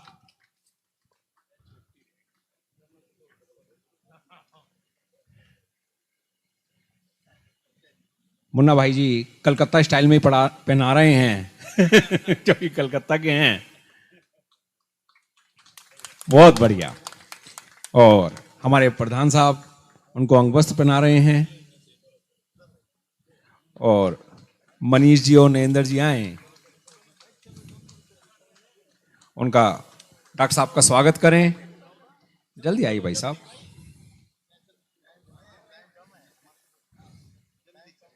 चलिए चलिए, जोरदार ताली बजाते रहें, क्योंकि डॉक्टर साहब को जाना था, इसलिए बीच में हमने उनका सम्मान करा। धन्यवाद डॉक्टर साहब आपके आने का। आप पुनः पुनः यहाँ पर पधारें, ऐसी आशा के साथ। जिनेन्द्र जी आप आइए हम चलते हैं। अनेकांत जी भाई साहब का बहुत बहुत धन्यवाद। आदरणीय ऋषभ जी भाई साहब के पास कि आपने भी ये पूरी शास्त्री की पढ़ाई की, और इस शास्त्री की पढ़ाई करने के बाद आज के समय में, इस वर्तमान परिप्रेक्ष्य में इसकी उपयोगिता किस नज़र से आप देखते हैं, इस पर हमें बताएं आदरणीय ऋषभ जी। ओम नमः सिद्धेभ्य। मेरे एक साइड जिन कुमार जी बैठे हैं और दूसरी तरफ जिनेन्द्र जी हैं। तो हमारे जिन से लेकर जिनेन्द्र तक सभी विद्वान, उनको मैं समाहित करता हूँ। मैंने तो भाई आज तक प्रश्न पूछे हैं, और जब मुझे बुलाया था मुझे नहीं पता था कि मेरे से प्रश्न पूछे जाएंगे। खैर कोई बात नहीं। मैं इस संबंध में क्या कहूँ, जो इतनी देर से यहाँ बातें चल रही हैं।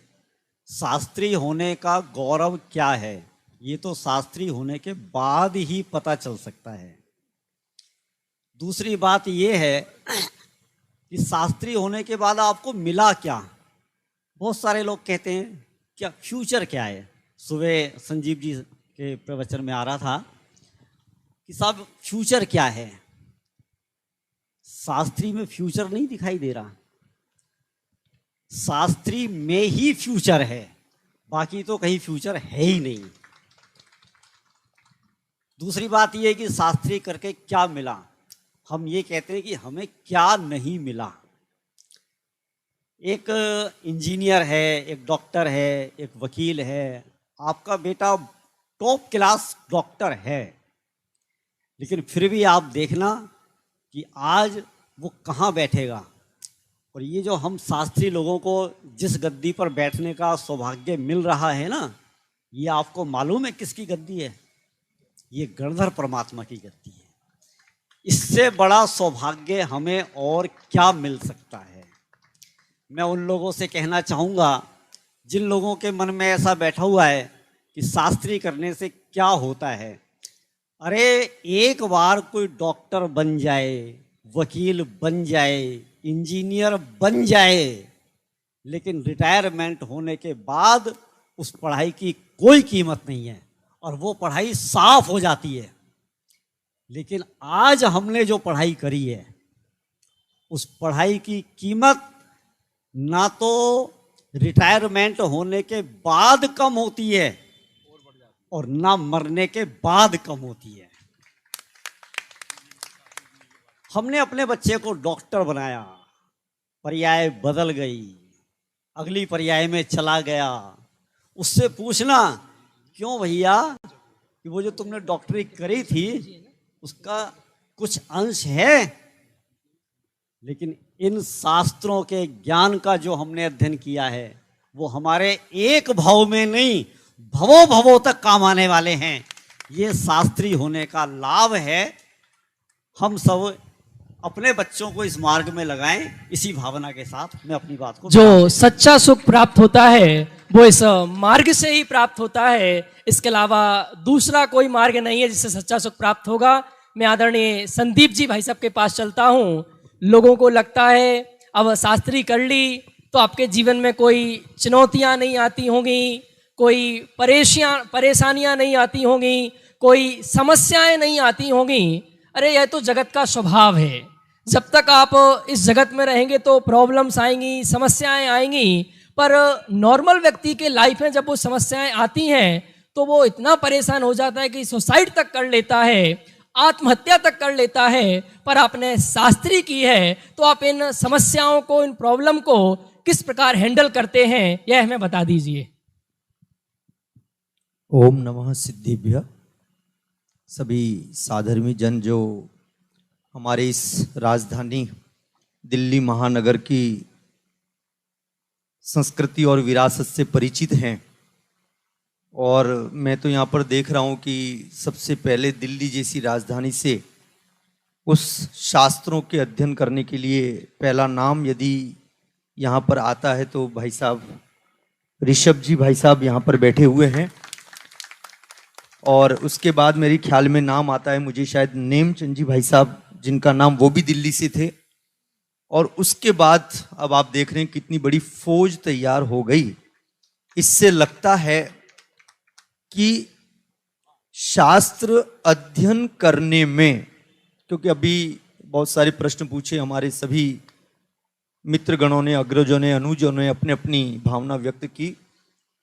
शास्त्री का मतलब आप कदापि यह न समझे कि पंडिताई।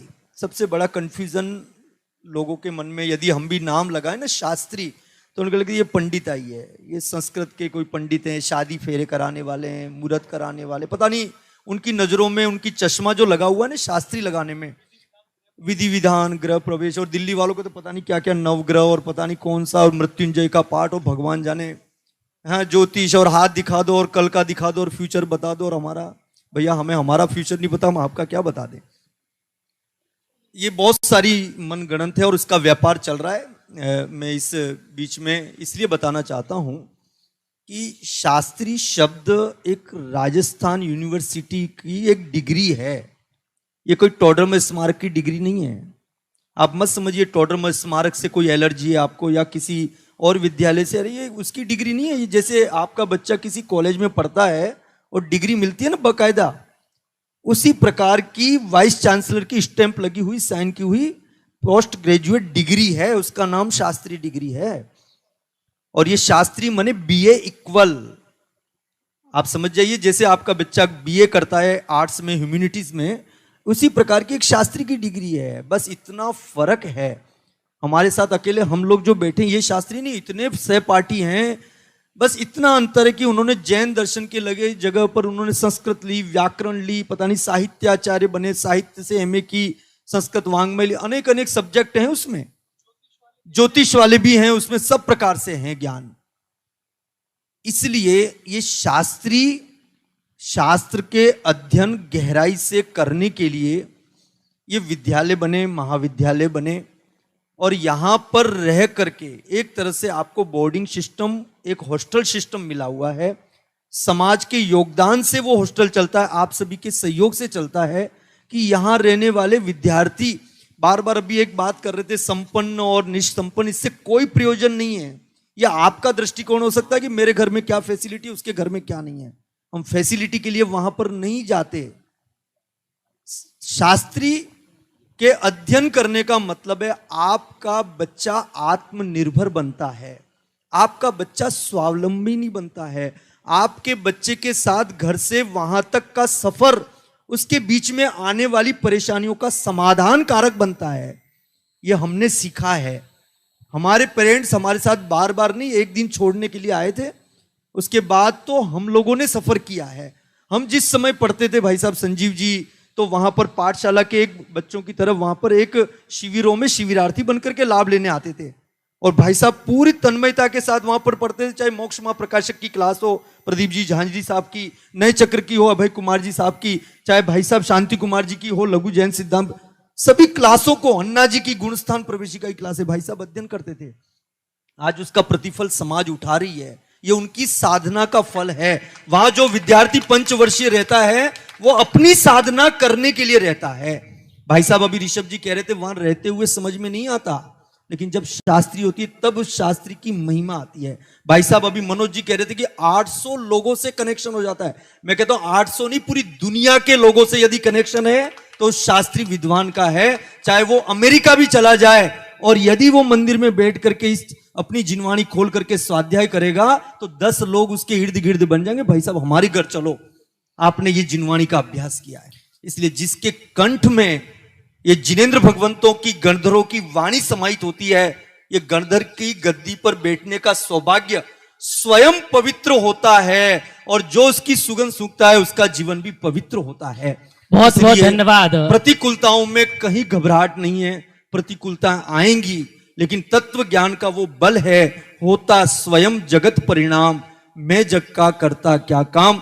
ये बल हम सबको मिलता रहता है, और इसी से निरंतर उस मोक्ष मार्ग की तरफ हम सब बढ़े। इसी मंगल भावना से अपनी बात को विराम दें। बहुत ही बढ़िया आदरणीय भाई साहब ने बात कही कि जिनके जीवन में तत्व ज्ञान होता है, माँ जिनवाणी होती है, उनके जीवन में किसी प्रकार की समस्या एक तो आती नहीं है, और अगर आती भी है तो वो दुख देने वाली नहीं होती है। एक पाप का उदय होता है, सामान्य आता है और चला जाता है। ज्ञानियों के जीवन में प्रतिकूलताएं आती हैं पर दुख नहीं आता है, पाप का उदय आता है पर पाप का परिणाम नहीं आता है। ये सबसे बड़ी बात हमारे जीवन में होती है। और साथ ही साथ आप देख रहे हैं यहाँ संभव की क्लास के पंडित आप्त जी शास्त्री जो दमोह से हम सबके बीच पधारे हैं, जो बहुत अच्छे विद्वान हैं, हम जोरदार तालियों के माध्यम से उनका स्वागत करते हैं। इनकी ही क्लास के पंडित शुभांशु जी शास्त्री, ये भी बहुत अच्छे विद्वान हैं, और पंडित अखिल जी शास्त्री जो स्मारक में ही सेवाएं दे रहे हैं, बहुत अच्छे विद्वान हैं। पंडित संयम जी शास्त्री जो हमारे दिल्ली के ही हैं, और पंडित अमन जी शास्त्री, एक बार जोरदार तालियों के माध्यम से ये सब हमारे, और पंडित प्रियांश जी शास्त्री हमारे दिल्ली के ही हैं जी। और अब अंतिम कड़ी में जिनके लिए हम सुनना चाहते हैं, सुनने के लिए हम लालायित हैं, अब उनसे प्रश्न पूछना हम थोड़ा तसल्ली से, शांति से कुछ प्रश्न पूछेंगे। आप सब बैठेंगे ना? आपको कोई जल्दी तो नहीं है ना? हाँ, तो आइए चलते हैं। जिन्होंने प्रत्यक्ष रूप से बदला तो नहीं ले रहे हो? मैंने बहुत प्रश्न किए थे तुमसे। विधिवत तरीके से जिन्होंने शास्त्री का कोर्स तो नहीं किया है, पर जो कहते हैं मैंने 5 बार पूरे जीवन में शास्त्री की है, जैसे डॉक्टर संजीव कुमार जी गोदा हम सबके बीच पधारे हैं। आपसे प्रश्न है भाई साहब, आपने तो पूरी दुनिया घूमी है, सब जगह जाते हैं, सबसे बहुत अच्छे अच्छे परिचय हैं। आपका जो सुपुत्र है, पिछली साल ही उसने 10वीं कक्षा पास की। आप उसे किसी बड़े से स्कूल में, बड़े से कॉलेज में, अमेरिका, लंदन, कहीं भी भाई साहब पढ़ा सकते थे, पर आपने अपने बच्चे का जिसका नाम है आर्जव गोदा, उसका इसी साल स्मारक में एडमिशन कराया। आदरणीय भाई साहब, आपने ऐसा क्या देखा जो आपने अपने बच्चे का एडमिशन स्मारक में कराया? करने योग्य काम तो यही है, दूसरा कोई करने योग्य काम नहीं है। लौकिक पढ़ाई करके आपके बच्चे ने बीकॉम किया, आपने क्या किया था वैसा? आप क्या कर रहे हैं अभी? बिजनेस। आप क्या कर रहे हैं? आप बिजनेस कर रहे हैं। पढ़ाई कहाँ तक की आपने? इंटर है। वो पढ़ाई क्या काम आ रही है आपके बिजनेस में?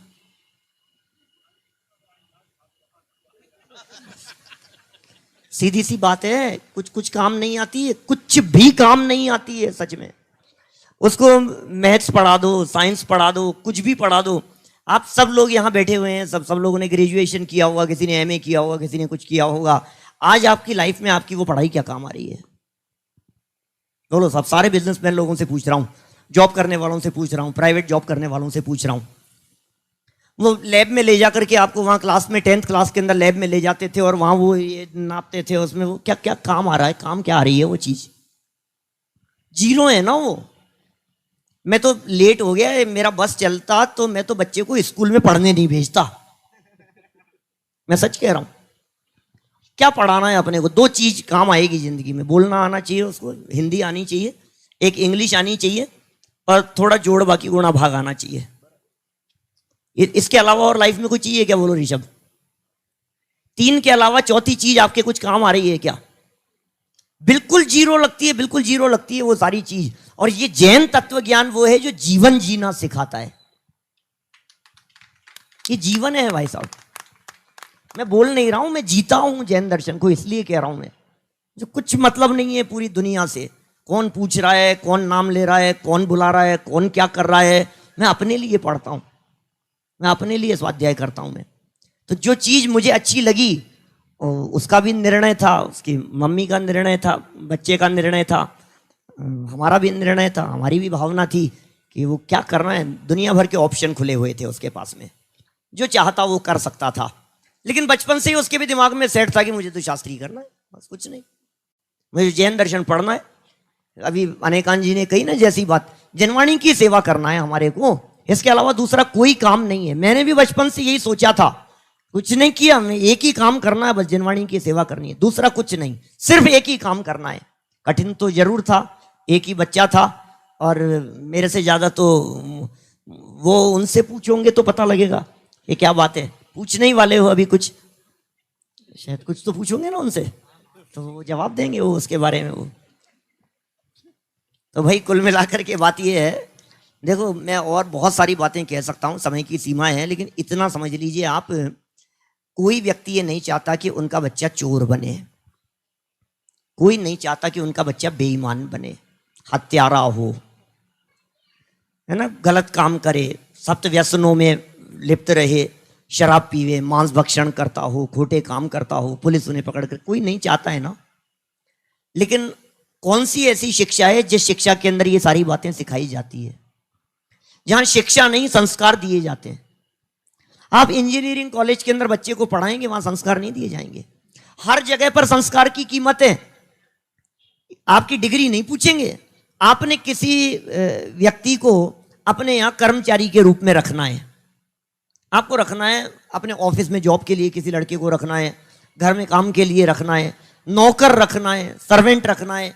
कितना पढ़ा लिखा है ये जरूरी नहीं है, पढ़ा लिखा बहुत है, लेकिन आपको पता लगा कि थोड़ा सा हेरा फेरी करता है, भाई साहब आप रखेंगे क्या आपके बिजनेस में?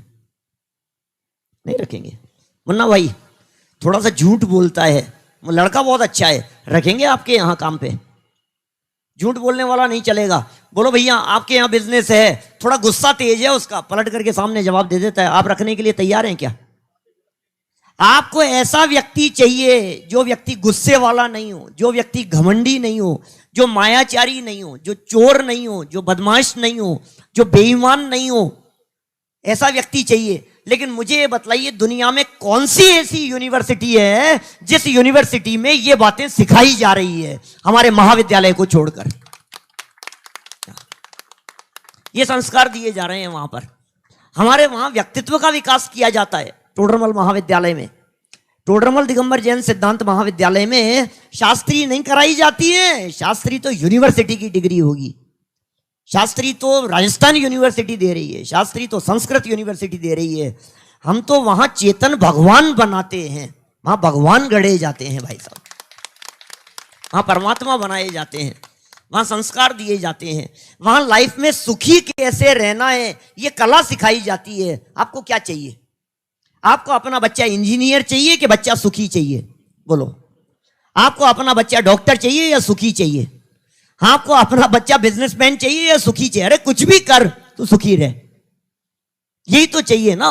हर माता पिता का एक ही तो सपना है, बच्चे बस जैसे भी है तू सुखी रहे, तू सुखी रहे। अरे कुछ भी कर रहा हूं, आज इंटरकास्ट मैरिज के लिए बच्चे क्यों, माँ बाप क्यों तैयार हो जाते हैं? अब तू यार कोई बात नहीं, तू सुखी रहे, लास्ट में आकर के घुटने टेक देते हैं ना आखिर। किस लिए? भाई अब ठीक है, अब तेरी खुशी में हमारी खुशी, अब क्या करें, अब एक ही बेटा, अब तेरे को छोड़ेंगे तो है नहीं, तेरे को समझा करके देख लिया, अब तू घर छोड़ने की बात कहता है, आत्महत्या करने की बात कहता है, अब तू तेरे को जो करना है कर ले, कोई बात नहीं, तू सुखी रहे। तैयार हो जाते हैं ना इसी के लिए। माने कुल मिलाकर के फाइनली हम अपने बच्चे को सुखी देखना चाहते हैं, वो कुछ भी कर रहा हो। और सुखी कैसे हुआ जाता है, ये बात जैन तत्व ज्ञान के बिना नहीं मिलती है। ये जैन दर्शन के संस्कारों के बिना सुखी होने की बात नहीं मिलेगी, इसलिए हमने बच्चे को वहां भेजा। तो ये बात है।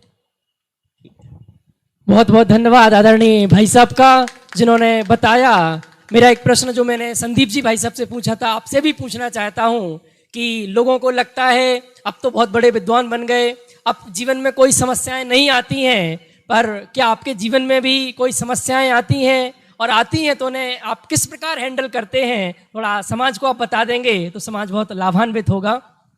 भैया मनुष्य जीवन ही समस्याओं का नाम है।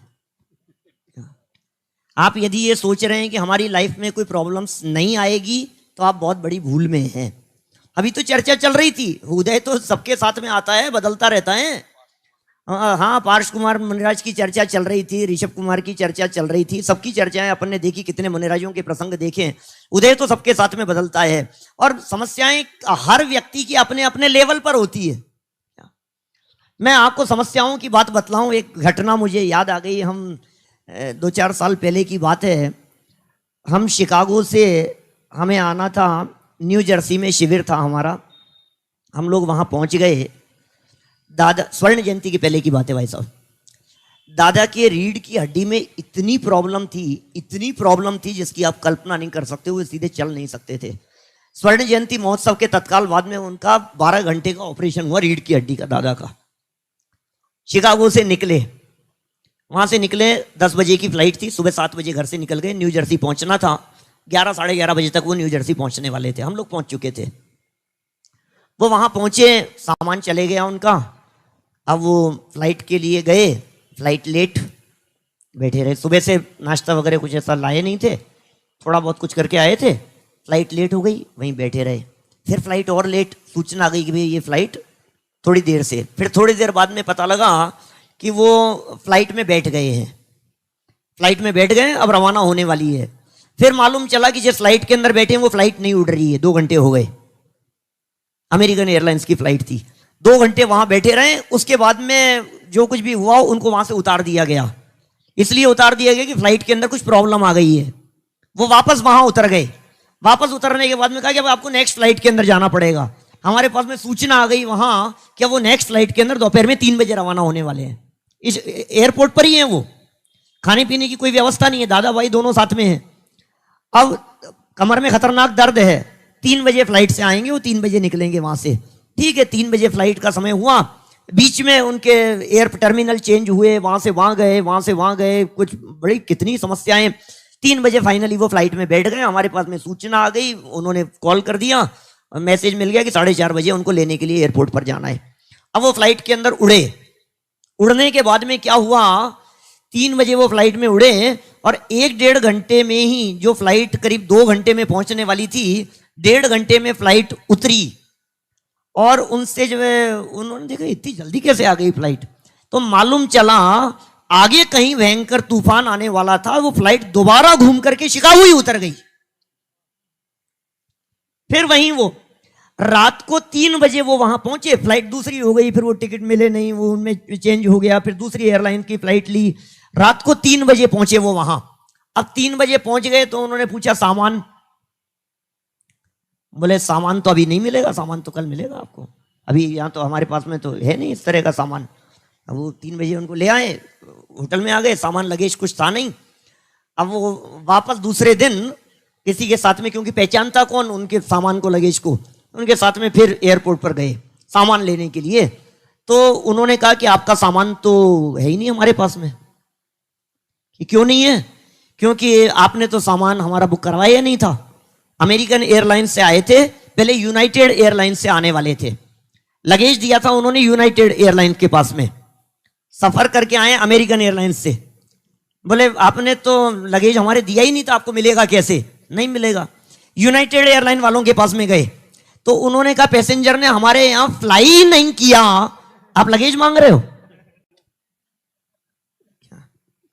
वो हमारे यहां उड़ा ही नहीं है। 3 दिन तक मैं बात बतला रहा हूं, हमारे सबके दादा, क्या उनकी बात कह रहा हूं, मैं बात कर रहा हूं समस्याओं की, कैसी समस्याएं आती है। मैं भी अपनी कहानी नहीं सुना रहा आपको कि कैसी क्या घटनाएं घटती है। मैंने दादा के व्यक्तित्व में भी, उस उम्र में भी इतनी परेशानियां झेल करके भी सिर्फ एक बात दिमाग में रहती है, जिनवाणी की प्रभाव ना करना, बस। ये तत्व ज्ञान जन जन तक पहुंचे, इसके अलावा और दूसरी कोई बात नहीं है। क्या प्रेरित कर रहा है उनको, क्या प्रेरित कर रहा है इस उम्र में, 85 साल की उम्र में? चला नहीं जा रहा है, शक्ति नहीं है, एक ही काम है, लोग सुनने के लिए बैठे हुए हैं। आज भी यदि सुनने के लिए आप यहां बुलाएंगे ना शाहदरा में, तो दादा आज गारंटी देता हूं आपको आने के लिए तैयार है। आप मन से बुला करके देखिए, वो आएंगे यहां, कोई दिक्कत नहीं, मना नहीं करेंगे आपको। तो ये सब उत्साह के काम है। आपने पूछा समस्याएं आती है क्या? समस्याएं तो बहुत आती है। ये तो दादा की घटना याद आ गई थी, हमारे भी लाइफ में आती है, रोज की समस्याएं हैं। अब कहां तक समस्याएं बतलाएं, सब लोग विद्वान लोग बैठे हुए हैं यहाँ पर। घर की समस्याएं तो है ही भाई, मनुष्योचित समस्याएं तो होगी ना। मनुष्य गति की जीव है, यहां से वहां भाग रहे हैं, वहां से वहां भाग रहे हैं। हमारा घर नहीं है, हमारा परिवार नहीं है, हमारे माता पिता नहीं है, बच्चे नहीं है, उधर बच्चे का काम है, उसका काम है, घर की दुनिया भर की झंझटें नहीं है। मैं अपनी बात नहीं कहता, किसी नाम भी लेना अच्छा नहीं लगता है, लेकिन हमारे समाज के किसी वरिष्ठ विद्वान ने मेरे से कई, भाई संजीव, शिविर में जाना होता है प्रवचन के लिए 4 दिन के लिए, तो 4 दिन की सब्जी लेकर के आना पड़ता है, रखना पड़ता है। हमारे यहाँ तो मेरे तो पिताजी हैं, सारी व्यवस्था संभाल लेते हैं। बिजली का बिल कौन जमा कराएगा? पानी का बिल आया हुआ कौन जमा कराने के लिए जाएगा? अभी ऑनलाइन की व्यवस्थाएं हो गई है थोड़ी थोड़ी। बच्चे को स्कूल से लेकर के आना है, उसकी पेरेंट्स टीचर मीटिंग है, आपने तो कह दिया आपको रुकना पड़ेगा। अब बताओ, ये समस्या नहीं है क्या विद्वान की लाइफ में? क्यों भाई साहब? आखिर मनुष्य तो है ही ना, परिवार में तो वो रहता ही है, गृहस्थ है भाई साहब, गृहस्थ है, पत्नी है, परिवार है, बच्चे हैं, सारी समस्याएं हैं। आपने तो कह दिया अरे पंडित जी क्या है 2 दिन के लिए रुक जाओ, बहुत उत्साह है, बहुत उत्साह है, मेरे साथ चलो ना, 2 दिन के लिए आगे अपना बिजनेस बंद करके। कौन कौन तैयार है बोलो? कोई तैयार नहीं होता है, कोई तैयार नहीं होता है। सबको ये लगता है पंडित जी आएंगे, वो ठहरा देंगे, उनके प्रवचन हो जाएंगे, हम सुबह शाम आएंगे, दिन भर दुकान पर बैठेंगे, सुनाएंगे, बहुत अच्छा है, बहुत अच्छा है। अरे पंडित जी 2 दिन और रुक जाओ, पंडित जी 5 दिन और रुक जाओ, पंडित जी 5 दिन के लिए आ जाओ हमारे यहाँ। तुम जिंदगी दिख नहीं रही है तुम्हारे को। लेकिन भाई एक ही भावना है क्या, कि बस ये जिनवाणी का प्रचार प्रसार हो।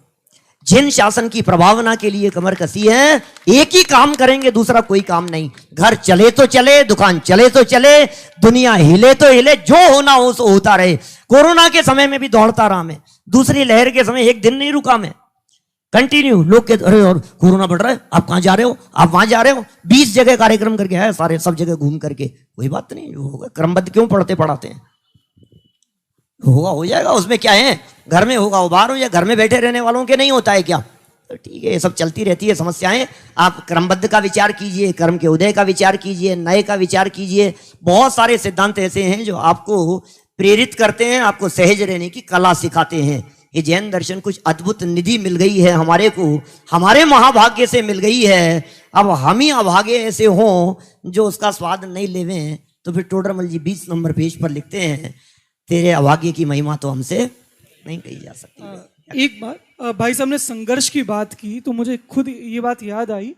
पिछले 7 महीने से भाई साहब के पैर में फ्रैक्चर हुआ था, उसके बाद भी वे देश विदेश में जगह जगह घूम घूम कर धर्म का प्रचार प्रसार कर रहे हैं। ये क्या चुनौती नहीं है, ये क्या संघर्ष नहीं है? और क्या ये तत्व, कोरोना हो गया था तो भी प्रवचन कर रहे थे, कोरोना होने के बाद भी, समस्या होने के बाद भी, यही वो तत्व ज्ञान अंतरंग में भावना है कि जन जन तक पहुंचे, और यही वास्तव में एक शास्त्री होने के लिए योग्य विचार है।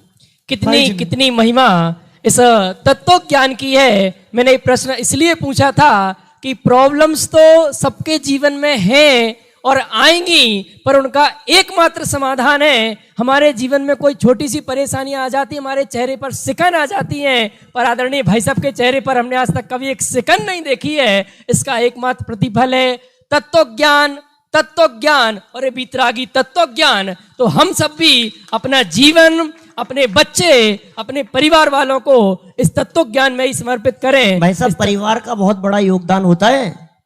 आज माता पिता बुजुर्ग हैं, घर में हैं, अकेले हैं, कोई बात नहीं बेटा जाओ। पत्नी कितनी तरह की समस्याएं आती है, कहीं भी रहो, रात से ठाट बाट से रही है जीवन भर, कहीं भी रहो, किसी भी जगह पर जाना आना बिना सपोर्ट के थोड़ी ना होता है। छोटे बच्चे को छोड़ करके आ जाते थे, हम चले जाते थे एक एक 1.5 महीने के लिए।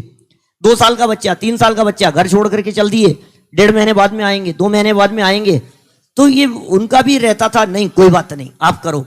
माने बिना सपोर्ट के, बिना सहयोग के माने कुछ भी नहीं हो सकता है। भावना से ही होता है सारा काम, एक दूसरे की भावनाएं होती है और सबका समर्पण होता है, एक दूसरे को समझा जाता है। और तत्व ज्ञान तो है ही कुछ अद्भुत चीज है जो सब कुछ सिखा देती है। और प्रभावना का कितना उत्कृष्ट बल है कि सुबह 9:20 मतलब 9:20 दुनिया में कुछ भी ऊपर नीचे हो गया, पर 9:20 का समय ऊपर नीचे नहीं हुआ। शाम को 8 बजे मतलब 8 बजे भाई सब कहीं भी हो, कैसे भी हो, उन्हें वो सबको पहुंचाना है जिनवाणी। इतनी गहरी भावना वो इस वीतरागी तत्व ज्ञान के माध्यम से आ सकती है। और वो इसका पूरा श्रेय किसी को देते हैं तो वो है ज्ञान तीर्थ श्री टोडरमल स्मारक भवन, आदरणीय दादा, जिनके माध्यम से उनके जीवन में ऐसा आया है। तो मेरा पुनः पुनः आपसे निवेदन है, अगर आपके परिवार में कोई शास्त्री करने योग्य बच्चे हैं तो उनको जरूर आप भेजें। सबकी भावनाएं, हमारी बहनों की जितनी भी बहनें हैं वो एक ही इशारा कर रही हैं कि 2 शब्द आदरणीय संस्कृति भाभी भी इस संबंध में आपने इतना बड़ा संकल्प किया, आर्जों को पढ़ने भेजा और कितने वर्षों से आप आदरणीय भाई साहब के साथ गांव-गांव में जाकर तत्व ज्ञान की प्रभावना कर रही हैं। तो आप इसके पीछे क्या वजह है आदरणीय भाभी?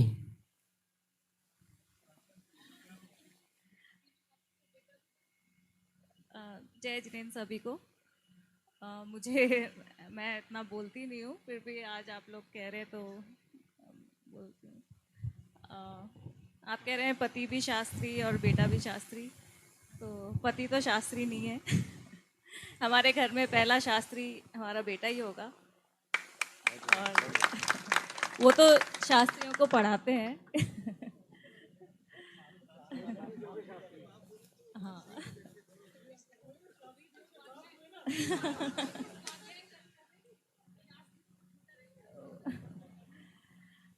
और आर्जव को स्मारक भेजने की जो बात है वो तो मतलब उसके अलावा तो मैं कुछ सोच ही नहीं सकती थी, क्योंकि इससे अच्छा उसके लिए कुछ और हो ही नहीं सकता।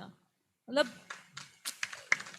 दुनिया की सबसे अच्छी जगह कुछ है, कोई है तो वो है टोडरमल स्मारक, जहाँ पे उसको ऐसा ही एनवायरनमेंट मिलता है चारों तरफ से कि मतलब सारे मतलब पॉजिटिव, सारा पूरा पॉजिटिव एनवायरनमेंट। बाहर निकलो तो कितने संकल्प विकल्प, परेशानियाँ, उलझने इधर उधर का मतलब बहुत चक्कर है बाहर। तो स्मारक में भेजने का सबसे बड़ा कारण यही था कि वो इन सब चक्करों से दूर रहे। लोग फ्यूचर पैसा ही समझते हैं और जितने भी पैसे वाले लोग हैं, अगर उनके जीवन में धर्म नहीं है, जिनवाणी हृदय में नहीं है, तो वो सब दुखी है। जिसके हृदय में जिनवाणी है, तत्वज्ञान है, वो हमेशा सुखी है, चाहे कैसी भी परेशानी आ जाए, कुछ भी हो। और बस मुझे तो उसे सुखी देखना था। इसीलिए मैंने उसको स्मारक। बहुत बहुत धन्यवाद। एक ही बात है, सुखी देखना था, बस ये पॉइंट आप समझ लेना, सुखी देखना था। आप लोग सुखी देखना चाहते हैं या नहीं मुझे नहीं पता, लेकिन हम तो सुखी देखना चाहते थे। और माता पिता कितना ही चाह लें कि उनका बच्चा वहाँ जाए या नहीं जाए, लेकिन ये तो उसी का डिसीजन था जो वो वहाँ गया। वो खुद ये चाहता, उसको वहाँ बचपन से मतलब बहुत अच्छा लगता था कि मुझे तो स्मारक ही जाना है। वो घर लोकल में है लेकिन वो घर नहीं आना पसंद करता, उसको तो बस वहीं रहना है। मैंने अभी दिल्ली आने के लिए भी उसको बोला कि आजा, सब लोग आ रहे हैं, एक दिन के लिए आजा। बोले हाँ, मुझे स्मारक से निकलने को मत बोला करो। उसको अपने फ्रेंड्स के साथ में वहाँ का एनवायरनमेंट बस वही अच्छा लगता है। बहुत बहुत धन्यवाद आदरणीय भाभी। हाँ, जरूर कर सकते हैं। हाँ जी, अपने आप को उस बच्चे को सुखी देखना हो। आप लोगों को यदि शास्त्री के संदर्भ में, जैन दर्शन के संदर्भ में, महाविद्यालय के संदर्भ में कोई प्रश्न यदि उठ रहा हो तो हम बैठे हैं, जल्दी तो नहीं है वैसे। हाँ जी, हाँ। कैसे डिसीजन ले लूं सबके लिए। हाँ जी, आप कुछ पूछ रहे हैं, पूछिए, माइक ले लीजिएगा। हाँ जी। ये हो सकता है कि पर्सनल भी कह सकते हैं इसको। जैसे मेरे हस्बैंड भी पाठशाला के प्रति बहुत ही समर्पण उनके अंदर रहता है एंड अपना पूरा समय मतलब देना चाहते हैं, मतलब उनका एक एक क्षण उसके लिए समर्पित करना चाहते हैं। तो अब मैं थोड़ा सा उस समय में ये हो जाती हूँ कि क्या आपकी लाइफ में मेरी कोई जगह है? तो अब सारा समय अगर आप धर्म के लिए समर्पित करेंगे तो उनके जीवन में मेरा क्या स्थान है? तो आप अपने आप को कैसे मैनेज करते हैं, कैसे अपने माइंड को पॉजिटिव करते हैं उस चीज़ के लिए?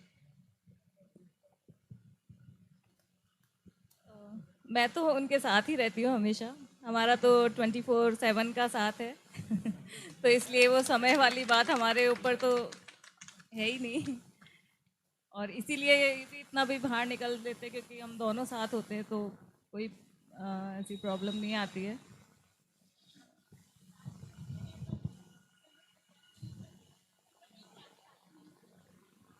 तो भाई साहब इसका कोई जवाब दे। मुझे भी ये सब अच्छा लगता है, इसलिए हमारे में ऐसे क्लैशेस नहीं आते हैं। बहुत बढ़िया। आदरणीय भाभी जी की रुचि भी इसी में है, वो भी यही चाहती हैं कि मुझे बस स्वाध्याय स्वाध्याय ये बीतरागी तत्व ज्ञान की बात सुनने को मिले। तो वो कहाँ मिलेगी? जब वो भाई साहब के साथ रहेंगे तो निश्चित रूप से उनको ये बात सुनने को मिलेगी। तो रुचि इस प्रकार की है, तो ये सब बातें उनको यही अच्छी लगती हैं, इसके अलावा दूसरी कोई बातें उनको अच्छी। हमारे में चर्चाएं भी सारी यही होती है, अभी इनको कुछ बोलना है या कुछ भी है तो वो मुझसे पूछने लग जाते हैं कि अगर तुमको बोलना होता तो तुम क्या बोलती। तो आपस में बातें भी सब इसी तरह की होती है, आपस में चर्चाएं भी यही होती है, इसलिए कोई प्रॉब्लम नहीं आती है। हाँ जी, आप सबका बहुत बहुत धन्यवाद। आप सबने अपना अमूल्य समय प्रदान कर इस कार्यक्रम को इतना सफल और इतना रोचक बनाया। एक बार पुनः जोरदार तालियों के माध्यम से आप सभी विद्वानों का बहुत बहुत धन्यवाद, बहुत बहुत आभार। और इस पूरे कार्यक्रम के सफल संचालन के लिए भाई जिनेंद्र शास्त्री का एक बार करतल ध्वनि के साथ स्वागत करेंगे। बहुत बहुत धन्यवाद। कल सुबह के आप कार्यक्रम सुन लीजिएगा। 28 मार्च सुबह 6:30 बजे से 7:15 बजे तक इसी प्रांगण में प्रक्षाल जिनेंद्र पूजन का कार्यक्रम आयोजित होगा। 7:15 से 9 बजे तक आदरणीय डॉक्टर संजीव कुमार जी गोदा भाई साहब के सानिध्य में 24 तीर्थंकर विधान का आयोजन किया जाएगा और 9 बजे से आगामी कार्यक्रम होंगे और 9:20 से आदरणीय भाई साहब का व्याख्यान होगा और 10:10 से एक विशेष कार्यक्रम यहाँ पर संपन्न होगा। हमारे नवीन शास्त्री भाइयों का सम्मान यहाँ पर रखा जाएगा। तो आप सभी कल ठीक सुबह 6:30 बजे से सभी कार्यक्रमों में पधारें। हाँ जी, मनोज जी भाई साहब।